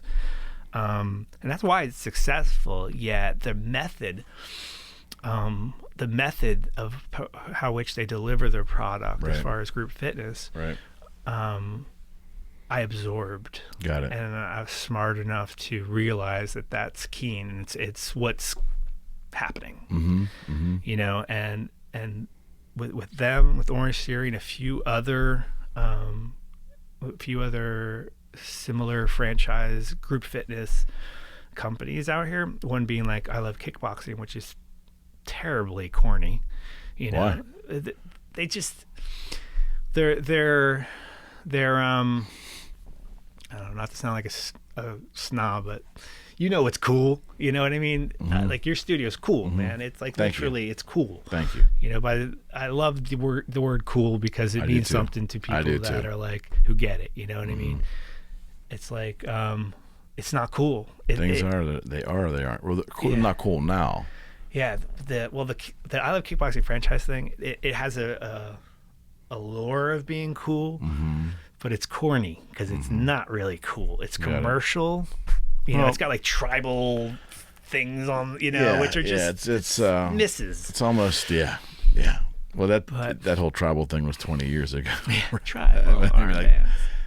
No. I mean, like, right. That's what I mean. The tattoos with the barbed wire and the whole thing. There was a period for that. The name's cool. The name I have no problem with. It's just there's a connotation in some areas that comes with that. But kickboxing is so. What's hard with fitness in Pittsburgh is, to me, you had some sketchy martial arts things popping up here and there, and there's some tremendously excellent ones that have proven the test of time, but some sketchy ones as well. And that all got blended into different, whatever was the hip thing to do at the time out here, which was probably 3 years ago in LA, but whether it was it could have been a form of kickboxing or some kind of infomercial. Yeah, like the Tybo, Billy Blanks, or some variation of that. Yeah. And what I see now, especially with the larger chains, is you almost have to have an element of social that goes along with the exercise. I can take LA Fitness or any of the big ones. A lot of people go there. I honestly believe this, to mingle. I think there's a element of social that needs to be in there, along with the curriculum and the machines and the programs. Well, what I learned from Crunch in terms of like their branding, their philosophy, at the time, the timing was perfect for it. Like it kind of they'd have like a raw industrial space and play on it and work on it with the design and the color schemes. Because it was hip. Right? It was hip. It literally, and we were doing. It was cool. Yeah, it was totally cool. And I was very proud to be part of that. Where we were literally coming up with classes that were most outrageous things we can possibly think of, and a lot of it was for media attention. But in reality, it was just bringing fun, cool stuff to organized exercise, which hadn't been done until that point, and now I'm kind of like, there's this one company that is killing it, and in the category which I'm trying to enter, which is group fitness, and the gym I'm involved with now, where I'm proud to be an owner of, and this was circumstance that led me to meet with you, with Jennifer Farris, and who was a prior guest on the show, I think episode 4. Yeah, and love her, Mike DeCosmo, who this was one of these moments in life that make it all worthwhile for me, to be honest with you, is the fact that something you did for someone, or something you do, and people say be a good person, and it comes back, and I'm into that spiritual stuff as much as I can be, but as you get older, you're like, when's I was like, I've been a good person for 40 years, now I'm going to be an ass. A little tad bit of pessimism sets in there after time, right? Yeah, and realistically, because even with Crunch, I did so much for that brand, and really besides, now you value experience and knowledge. Absolutely. And those things are what you really take away from things like that, and they're priceless. But, monetary stuff and taking advantage of, like, literally I was designing clothes at Crunch, and I remember the head designer was Xeroxing or, copying my designs. And I'm thinking, cool, I'm going to get something from this. And I know that she took those and went into a meeting and said, hey, look at this. Never mention, you know what I mean? So it's so I was resentful, and I mean, with Belly Burner, even though it was a positive, life-changing thing, I still, didn't make $20 million. No, you didn't reap the total rewards that you could have. So slightly resentful, and still, I managed to bank some, and it made more than your average trainer doing these things. But point being, this thing with Illume, I met Jen Ferris through my friend Sherry Quinn, who had this company called Good Life Juice. And again, she's like, she was slightly struggling with her business because she had organic juices, which on every street corner of Los Angeles you can find one. It's like juice fasting and I'm into it. I came to meet her because when I moved from LA, I was into juicing, I was into cleansing, I was into, you know, the whole deal. And I couldn't find good juices out here, but I found her online, and she delivered juice to my home, and we became very good friends. I ended up training her son, who was special needs for a while, but she and I became close friends. So she introduced me to Jen Ferris because she was in Jen's yoga class, and she was like, and Jen at the time was planning to open Illume, which is this wellness type facility here in Pittsburgh, which is great. Sure is. I love it. But she wanted to have a fitness element. She and Mike wanted to have a fitness element to that, and I kind of consulted with them. I met with Jen a few times, talked to Mike a few times, just as, you know, in passing. Didn't really get anything out of it. At the time, I was considering partnering with them and doing some, like, you know, fitness element to it, and, you know, some financial stuff. But timing didn't work out. But point being is, 2 years later, Mike came to me and he was like, listen, we're doing this fitness thing now, and we could really use someone like you. And without a lot of investment, just pure, you know, I don't know, return on karma, for lack of a better definition. He gave me this opportunity to work with this gym out here in Pittsburgh. It's called Top Tier. It's off 79 Camp Horn Road, and it's kind of was set up as like an MMA gym with jiu-jitsu. But what I'm doing with it is I'm bringing in some of my knowledge and experience with some of the companies I've worked with, and the hope is to really build up their group fitness, specifically kickboxing. Okay. Like doing like Muay Thai by tradition, but you know, male and female, but it's very female driven right now. Group fitness, getting like 15, 20 girls per hour. But I find myself now, and it's funny because when I first met with these guys and we're talking about this business, I was like on, you know what I mean? I think it was the fact that now this is mine. Now I am an owner. There was no holding back. Got it. I was like, we need to do this. We need to do that. We need to do this room, that room. This is the lobby. This is where we hold people. This is the reception area. This is the product we're giving them. You know what I mean? Right. Even like channeling some of the Orange Theory concepts and theories and method. Right. Because it's smart, man. It's like smart. It's smart, and it's money. You know what I mean?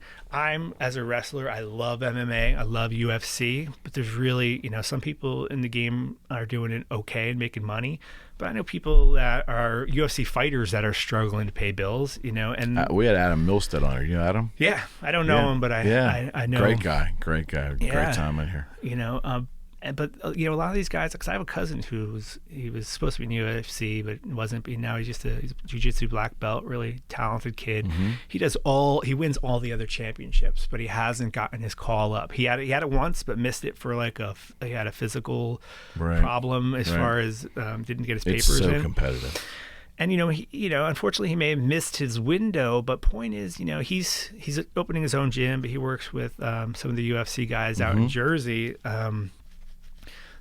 Their name escapes me right now. But point is, you know, there's not a lot of money in these gyms unless, you know, you do the group fitness. Absolutely. Where you cycle in 25 women. It's the only opportunity, right, for money. It is. Group class. Yeah, it is. And so that's kind of what we're refining. This gym has members. It has a core base. It has all the right elements. Not a lot of debt. Lower overhead.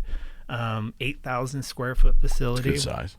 Yeah, and again, a good core group of people who are just in love with what's going on there, and we're starting to branch it out. Where again, we're kind of improving the space. It's a little like industrial type space that needs a little work. So I'm there. I'm putting in drop ceilings myself with my construction background. I'm putting in the ceilings. I'm like putting in sliding glass doors. Right.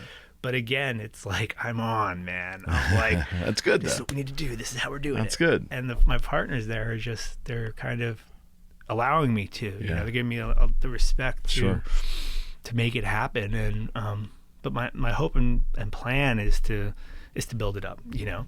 Right. I'd be very happy with having a successful facility, but my business sense can't help but kind of want to franchise it. How can I scale this? Yeah. I mean, it's funny because there's some people, like there's this one company called Rumble that's killing it in Los Angeles. And it was started by this guy, and he's a restaurant guy. I think his name's Eugene. I can't remember his last name, but he's a very successful restaurateur and LA character, you know. Right. But he teamed up with this guy that was doing Barry's Boot Camp, and they're doing this business model, which is it's group fitness boxing, but it's cool. It's cool. He's cool. They're cool. They have a cool vibe. Got it. You know, they started in LA. They're in New York. They're, you know, now they have 7 gyms in 2 years, and they're probably going to franchise, but they're doing it right. You know what I mean? They have a great concept. It's nice to see that people are able to do it, but you know, it's tough. It's tough in Pittsburgh to start a franchise, unless it's, you know. But that's kind of Pittsburgh. Obviously you've lived in New Jersey, New York, and LA. This is a different market here. I have a Peloton, and I never rode bikes in my life, but I will tell you, I got it because it fit into my lifestyle, and now I'm addicted to it. smart. And I won't tell you that I often take classes. I oftentimes put like the roads of Uganda, and I'll ride the roads of Uganda. But it's for me to go and do a class. It doesn't. I don't know. It's hard for me to find. There's time, but you have to find that time. So I think you have to. How do you get people to come in group that way? Well, that's the problem that I came across with coming to Pittsburgh from Los Angeles, is realizing, for one, it's a different market. It's a family-oriented market where people, they work their job, they go home to have dinner with their family. Which you still think that's real prevalent? Because majority, yes. Okay, because culture certainly has changed here a bit. Well, I think in the city you might get some of the single people who might hang out, go to bars, chill out, but I helped open a gym in Murraysville, so I was still in a working class community. Sure. So I started tuning my marketing based on what I was learning, and it was a new experience because for one, you kind of lose the evening clientele, and then it's seasonal, man. Like summers in Pittsburgh and in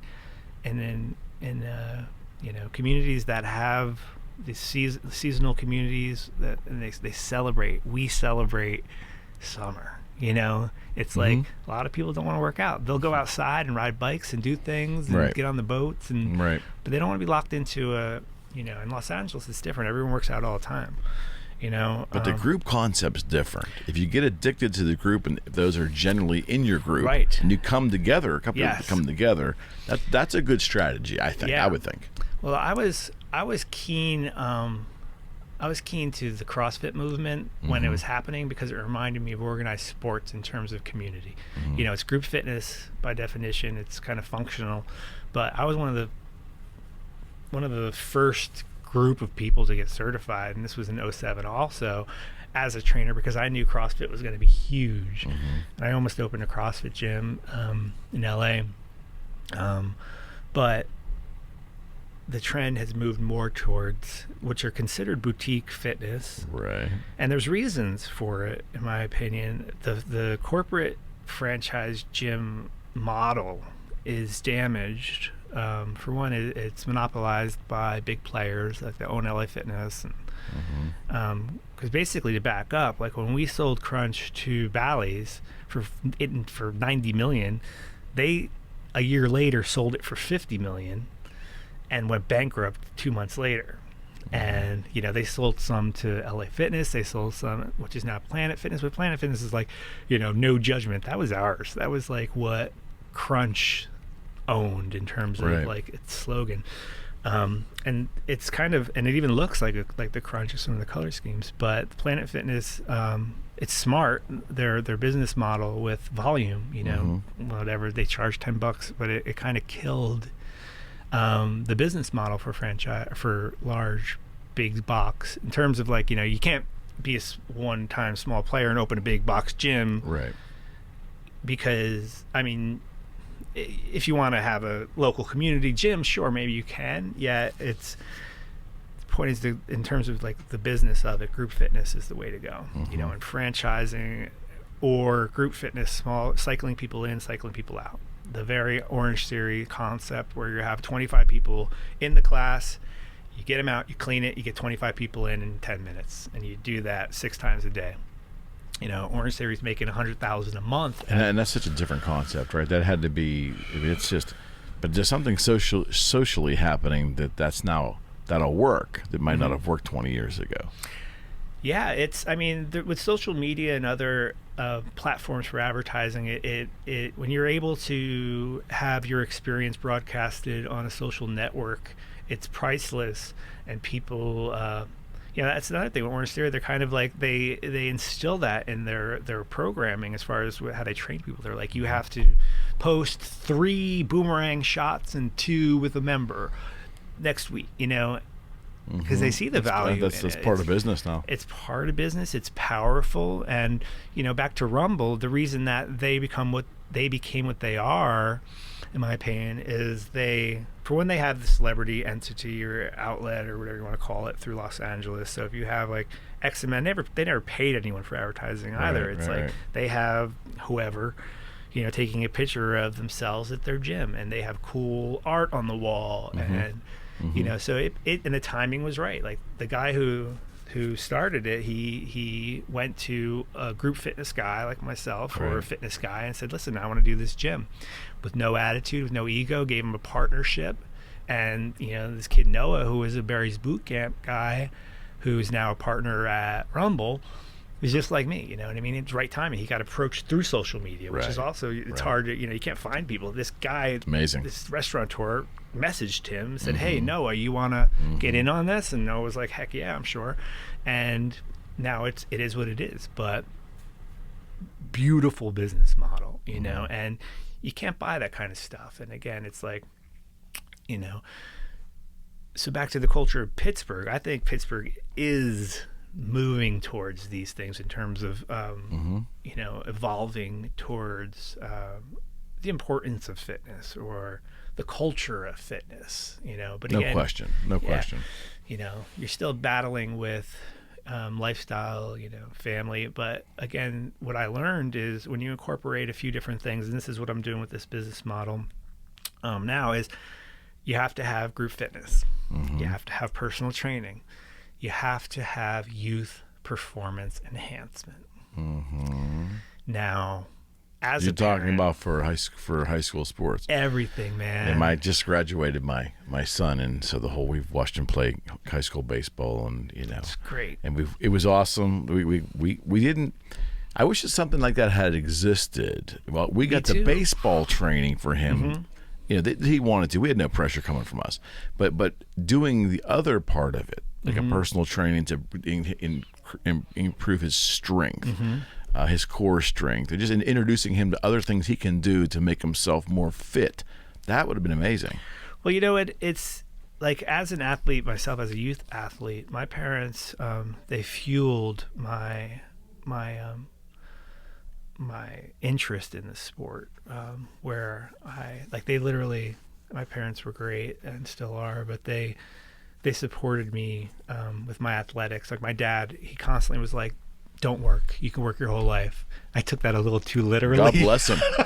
God bless him. Yeah. Like he literally, and he was my coach, and he worked nonstop, but still found time to coach us. Right on. You know, in his dirty construction clothes, he'd be in the corner, Doesn't matter, telling people what to do. But now looking back, especially as a parent, that's when you really appreciate some of those things. But, every year I went to wrestling camp since I was 9 years old, went to Iowa, went to big school wrestling camps. My parents paid for older kids to take me to school for a few years. Wow. But you had a passion for it, right? I had a passion and they for recognize it. that. I loved it, and I still do. I think it's a great sport, and I'm really happy and proud that it's popular again. And this is something good about social media. Like Flow Wrestling is an online kind of network that kind of broadcasts wrestling. And now they do all kinds of other sports, but in my opinion, they brought it back. They started filming it. They started, and then because there's always been MMA helping that too. I think so. I mean, definitely. I love MMA because it gives an outlet to these athletes. If I were younger, and I definitely would have got into MMA. I tried a little bit, but I was more into trying to make money than I was trying to make whatever that is. I felt like because I accomplished a lot with wrestling. I was always like a champion.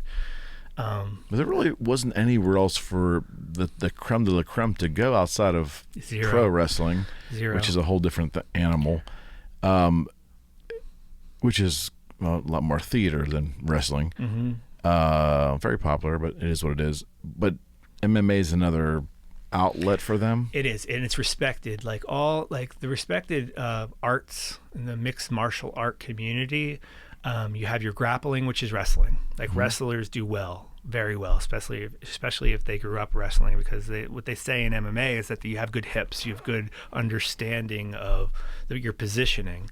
But for me, as a wrestler, to transition into the Brazilian Jiu-Jitsu or Gracie Jiu-Jitsu, I didn't dig it. I thought it was and I'm going to get a lot of grief for saying this, but I thought it was like cheap shit, like joint manipulation. It's effective, especially in the mixed martial art community, because it is, it's effective. But if you're twisting someone's arm off, for me, it's a little bit less. It's a little bit too, I don't know what you would call it. It's a little too street and a little bit too, you know what I mean? Because wrestling, there's rules. There's the history. I'm sure jiu-jitsu through Brazilian and Japanese has different cultural history. Yet, I don't know. I just didn't like it. And also you're on your back and guard, and I couldn't get with it. And I tried a lot. But back to so wrestling is respected for takedowns mostly. Right. So you're on your feet, takedown, wrestlers or fighters that do well have good grappling or wrestling background. And then standing Muay Thai is the most respected stand-up brutal game. And then your traditional boxing, but Muay Thai with the kicks and the form with the kicks and the, and then like I said, when you get on the mat and you're in a submission situation, which it often gets to if you don't get knocked out, right? Jiu-jitsu, and those things. So again, if you're a wrestler, yeah, it's an avenue to go after college, because a lot of kids, there's not a lot of outlets after the Olympics, and a lot of those Olympic people, and I've known them, some of them through the years, that they're all broke, man. They're not making any money. Shame. It's like my dad hired this guy to come speak at our banquet one year. His name was Bobby Weaver. He was a 1984 gold medal champion from Pennsylvania, Easton, Pennsylvania. Little guy. I remember we went to pick him up at his house. And I went with my dad because this was I saw his match. He was a Pennsylvania guy, was proud of what he accomplished and achieved. Lived in this small house, and I remember thinking I was like, not what I expected, man. For your hero of the time. When I was a kid. And he talked about it. He was he literally had his medal. He put it on put it on the podium when he was talking. He walked away and left his medal there and was like, oh, you know what I mean? So it was almost symbolic, because there was just, Oh, you've never forgotten that. Never forgotten. Yeah, he kind of like, again, you had this guy literally on a pedestal, is Olympic world champion. Right. Who probably admittingly, didn't have a lot in his life, and certainly no endorsement, and it still isn't a big sport, where these kids aren't getting endorsements. I mean, they can't get endorsements in college, that I'm aware of, and then after college they're irrelevant because they may be competing for a medal, but it's still not, they're not getting Nike endorsements. They may, but they're certainly not going to be absolutely comparable to the money. So they would be forced into MMA, and the percentage of people who actually excel, I think there's one wrestler now who's a Division I wrestler who's doing well in MMA, but it's different, man. It's like MMA is brutal. That's what I was going to say. That's not traditional wrestling. No. I mean, I met Joe Rogan once. I did that show Fear Factor before he was as famous as he is, yet he and I were talking because I was doing one of the stunts on the show, and I was doing a grip like this, where I was hanging from a helicopter and I was holding onto a rope like this, which is known as a Gable grip in wrestling, which is a very tight grip. But Dan Gable from Iowa kind of developed that as a grip to use instead of this. So he started talking to me about wrestling, and then, asked me if I was into MMA, and I was like, nah, I just didn't really ever, segue into that. And he said to me, because he's known as a pretty established martial artist and jiu-jitsu He's an announcer practitioner. for and UFC. The announcer. So UFC, he's he's in the game. But at the time, he said to me, I just really don't like getting hit in the head. And that resonated with me, and I've used it over and over again. Even to my cousin, who's an MMA fighter, he's like, "Why don't you do it?" Yeah. And not saying I could, ever be good at it because I'm older, but I said, I was like, I just really don't like getting hit in the head.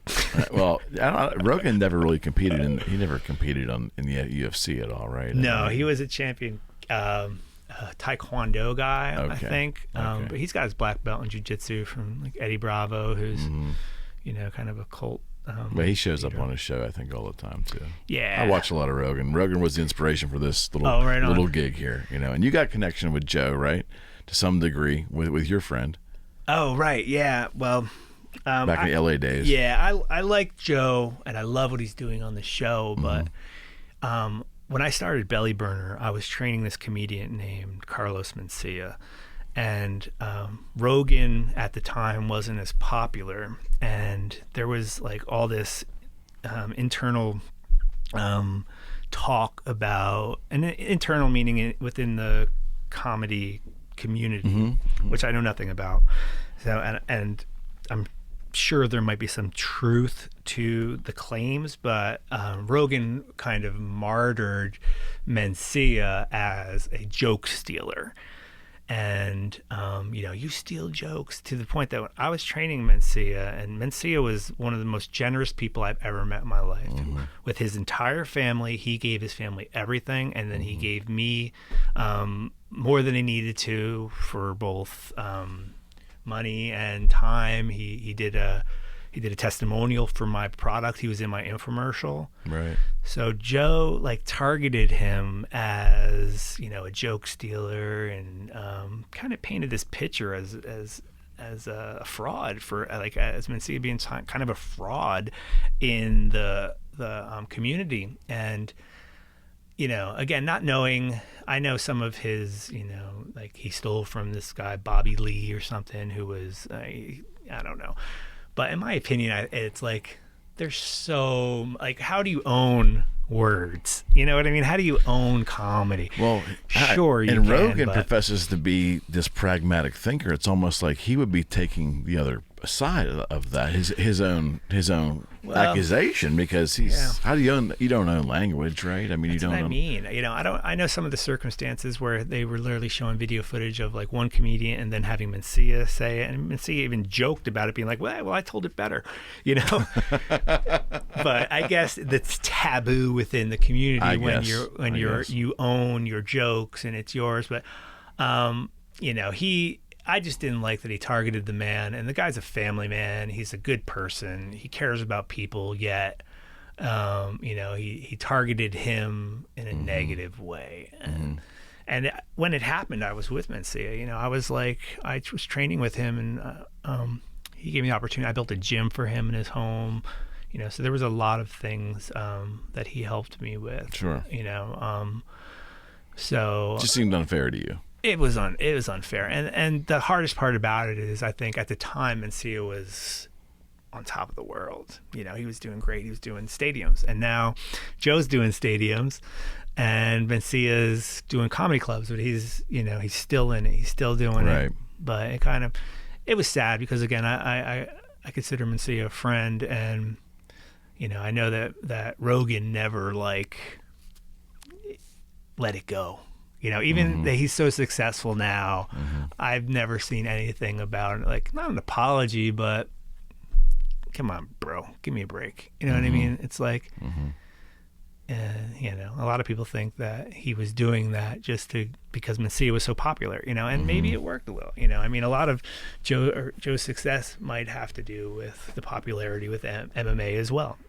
I would think so, for sure. It's definitely part of it. It's the same. His style of comedy is towards that demographic. No question. The bros, the dudes, the F-bombs, the whole deal. A little over testosterone there. Yeah. I mean, that's, and like I said, I'm not saying critical anything about him because he's the one who inspired me to do this little project myself. Just the concept. Well, he's doing good things, too. He has political people on there, scientists. Oh, absolutely right. Well, he's got that first mover advantage. He's out in L.A. He's got his friends. He got an A-list of friends. I get that. So anyone who tries to do something similar in any market, like we're trying to do here in Pittsburgh, we're not going to have that kind of pull initially. But, that's the whole great thing about entrepreneurship is you set your goals and you go for it. I just, to me, I find it interesting because I never even know who the fuck Joe Rogan was until I saw the podcast. Now, again, I'm not a big TV watcher. Yeah. Then I was, Fear Factor. I think I heard that. I didn't know that was him. Right. And he had a bit part in Friends or something, or was it Seinfeld? Or I don't know. He was always kind of an little bit acting part or something. He was some character. He's always been pissed that people perceive him as kind of like a commentator or a host, when he's a purist with his comedy. Like, I'm a comedian is really, I'm sure he's not complaining about how successful the podcast is, right? Yeah. He's doing like 3 to 4 a week now. Well, now he's doing shows with Dave Chappelle also, which I'm sure he's bringing in millions for those things. So he's, good for him. No disrespect to the man. I think he's doing great things. Not at all. I just think the Mencia thing was poorly played. Well, before you scoot today, I want to circle back to and get your thoughts on something, on the whole your era of being a stuntman and the work you did there. But I want to ask you about the movies in general. Do you think that with the proliferation of CGI, I guess, with this computer-generated graphics and more things being created in the computer and not really needed to be filmed as much, do you think the stunt man or woman, do you think that over time is going to go away?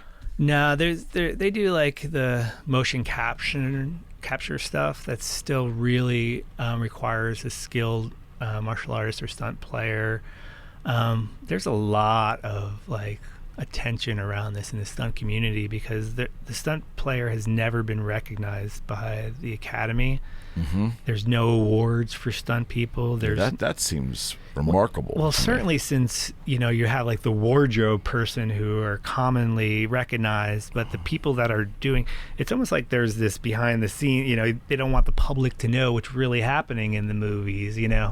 So there's common conversation or regular conversation in the stunt community about getting more recognition, getting reestablished. But with that said, there's also a lot of purists that are involved with filmmaking these days. Like back to Zombie, some of his genre, and he's kind of accredited to. I got a funny story about that, but bringing back the genre of horror, right, where it's traditional horror. Right. It's gory. It's blood. Oh, his stuff is gory. It's some of even the methods they use are traditional methods. Even I was telling you, my girl worked on this TV show out in Toronto where they did this one, the one of the characters like transformed into a wolf. But instead of CGI, they used the traditional methods of like the puppetry and the Familiar with Tom blood. Savini? No. Savini, Coriopolis native here. Whole family was from here, but he's from Pittsburgh. But he's a huge special effects, especially in the Really? horror. Tom Savini, yeah. Okay, did he do he's the Living Dead stuff? Was it that far back? Yeah, I think it's that far back. But he's been very relevant in Hollywood for Oh decades. wow, really? Yeah, Tom. Yeah, when you get a chance, check him out. Tom Savini. He probably does like more traditional, but Absolutely right. People, Absolutely right. yeah, people really. Again, it's kind of, I think there's certain categories, obviously the big budget stuff where you have CGI stuff. But to answer your question, I don't think stunt will ever go away. You know, I think there'll always be a place for it, especially since there's a sense of purists and the way they like to do and film things. But the problem, not to contradict what I'm saying, but there's a duality in it because in the future, I think that the kids that are used to seeing graphics that they see in video games and special effects, and I see a movement happening towards that, and I think that's probably why I thought of the question is it's getting away from that reality. It is. Yeah, in the same breath, I had a client who was a projectionist, and he told me that all movies are going to be 3D in 5 years. He told me. This was 10 years ago. Like, they were training all the projectionists to get into 3D, everything's going to be 3D. Nope.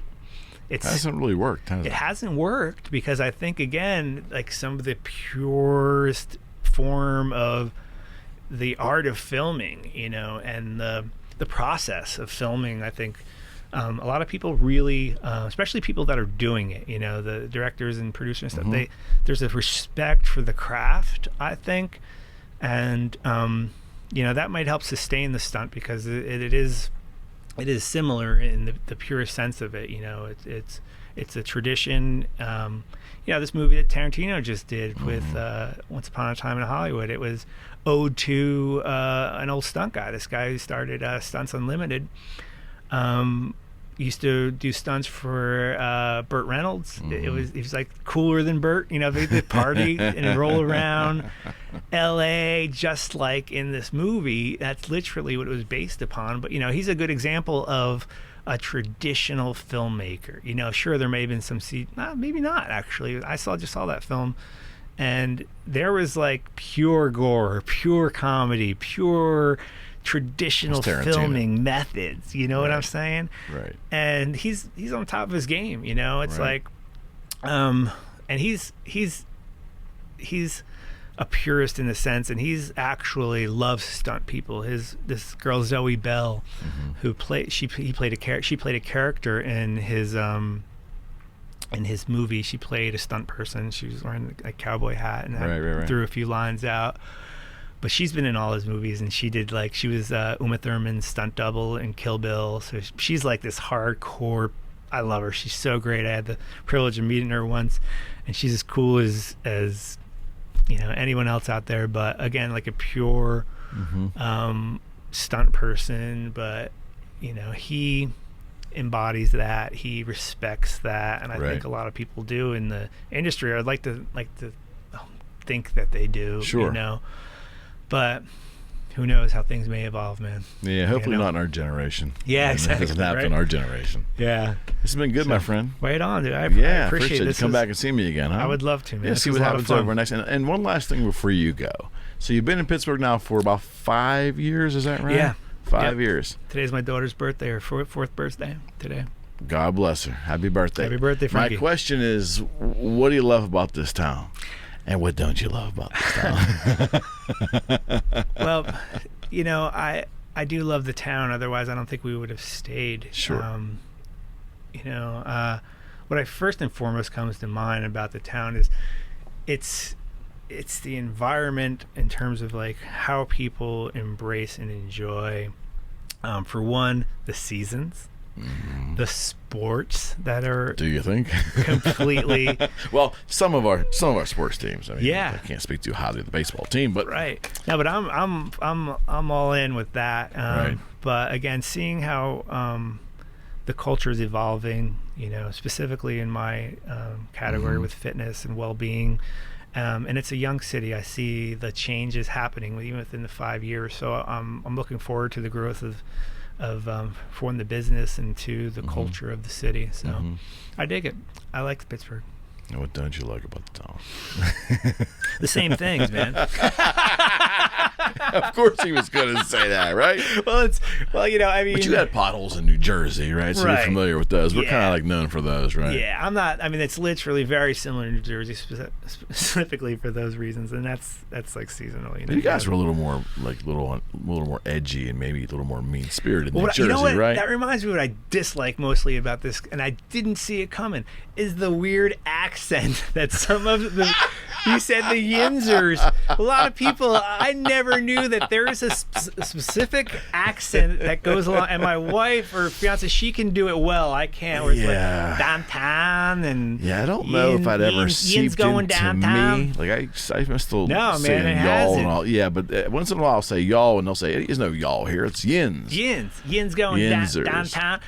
I joke about it, but it's the neighborhoods though that are within the city of Pittsburgh. I think that all had that uniqueness that sparked that. It's an older demographic. Like it's literally like working at the JCC with a lot of older people. I hear it Right. often, so I'm sensitive to it, and it's funny to me now. But I never knew it existed. It's not a cute accent. It's not like endearing or like a southern drawl. Well, It's that's not. it, and I think that we think it's funny, or the town kind of embraces it in a funny kind of way. Yeah. Have you seen this skit, the Pittsburgh Dad? Yeah.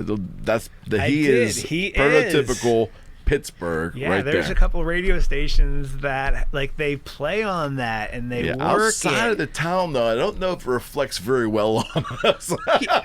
Well, the good thing is I don't think a lot of people know that it's a Okay. thing, and I'd hate to bring attention to it, but I was surprised by it. But it's one thing that I'm like, I'm not quite It's sure. starting to be branded now on clothings and things. And Yeah.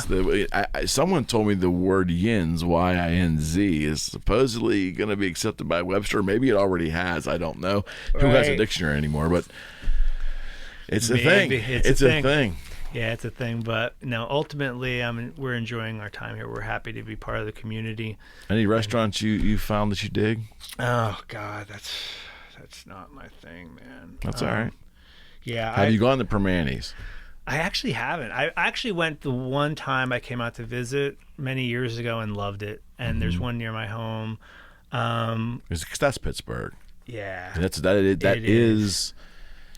And again, I'm giving them a free plug, but it is Pittsburgh. I don't care for the coleslaw and stuff on my sandwich. Not my thing. But it is a thing. Yeah, I dig like everything on my sandwich, Right. So I you need to get over there. I need then. to get there more often, definitely. But you got to come back on the show, pal. I'd appreciate it. This was man. fantastic. All right, well, thank you. And I appreciate that. All right. You're a cool cat, and I wish you a lot of luck with this. Thank you very much. All right, friends. God bless. Take care. Thank you. That's it. All right, dude. Is that good? Yeah, man.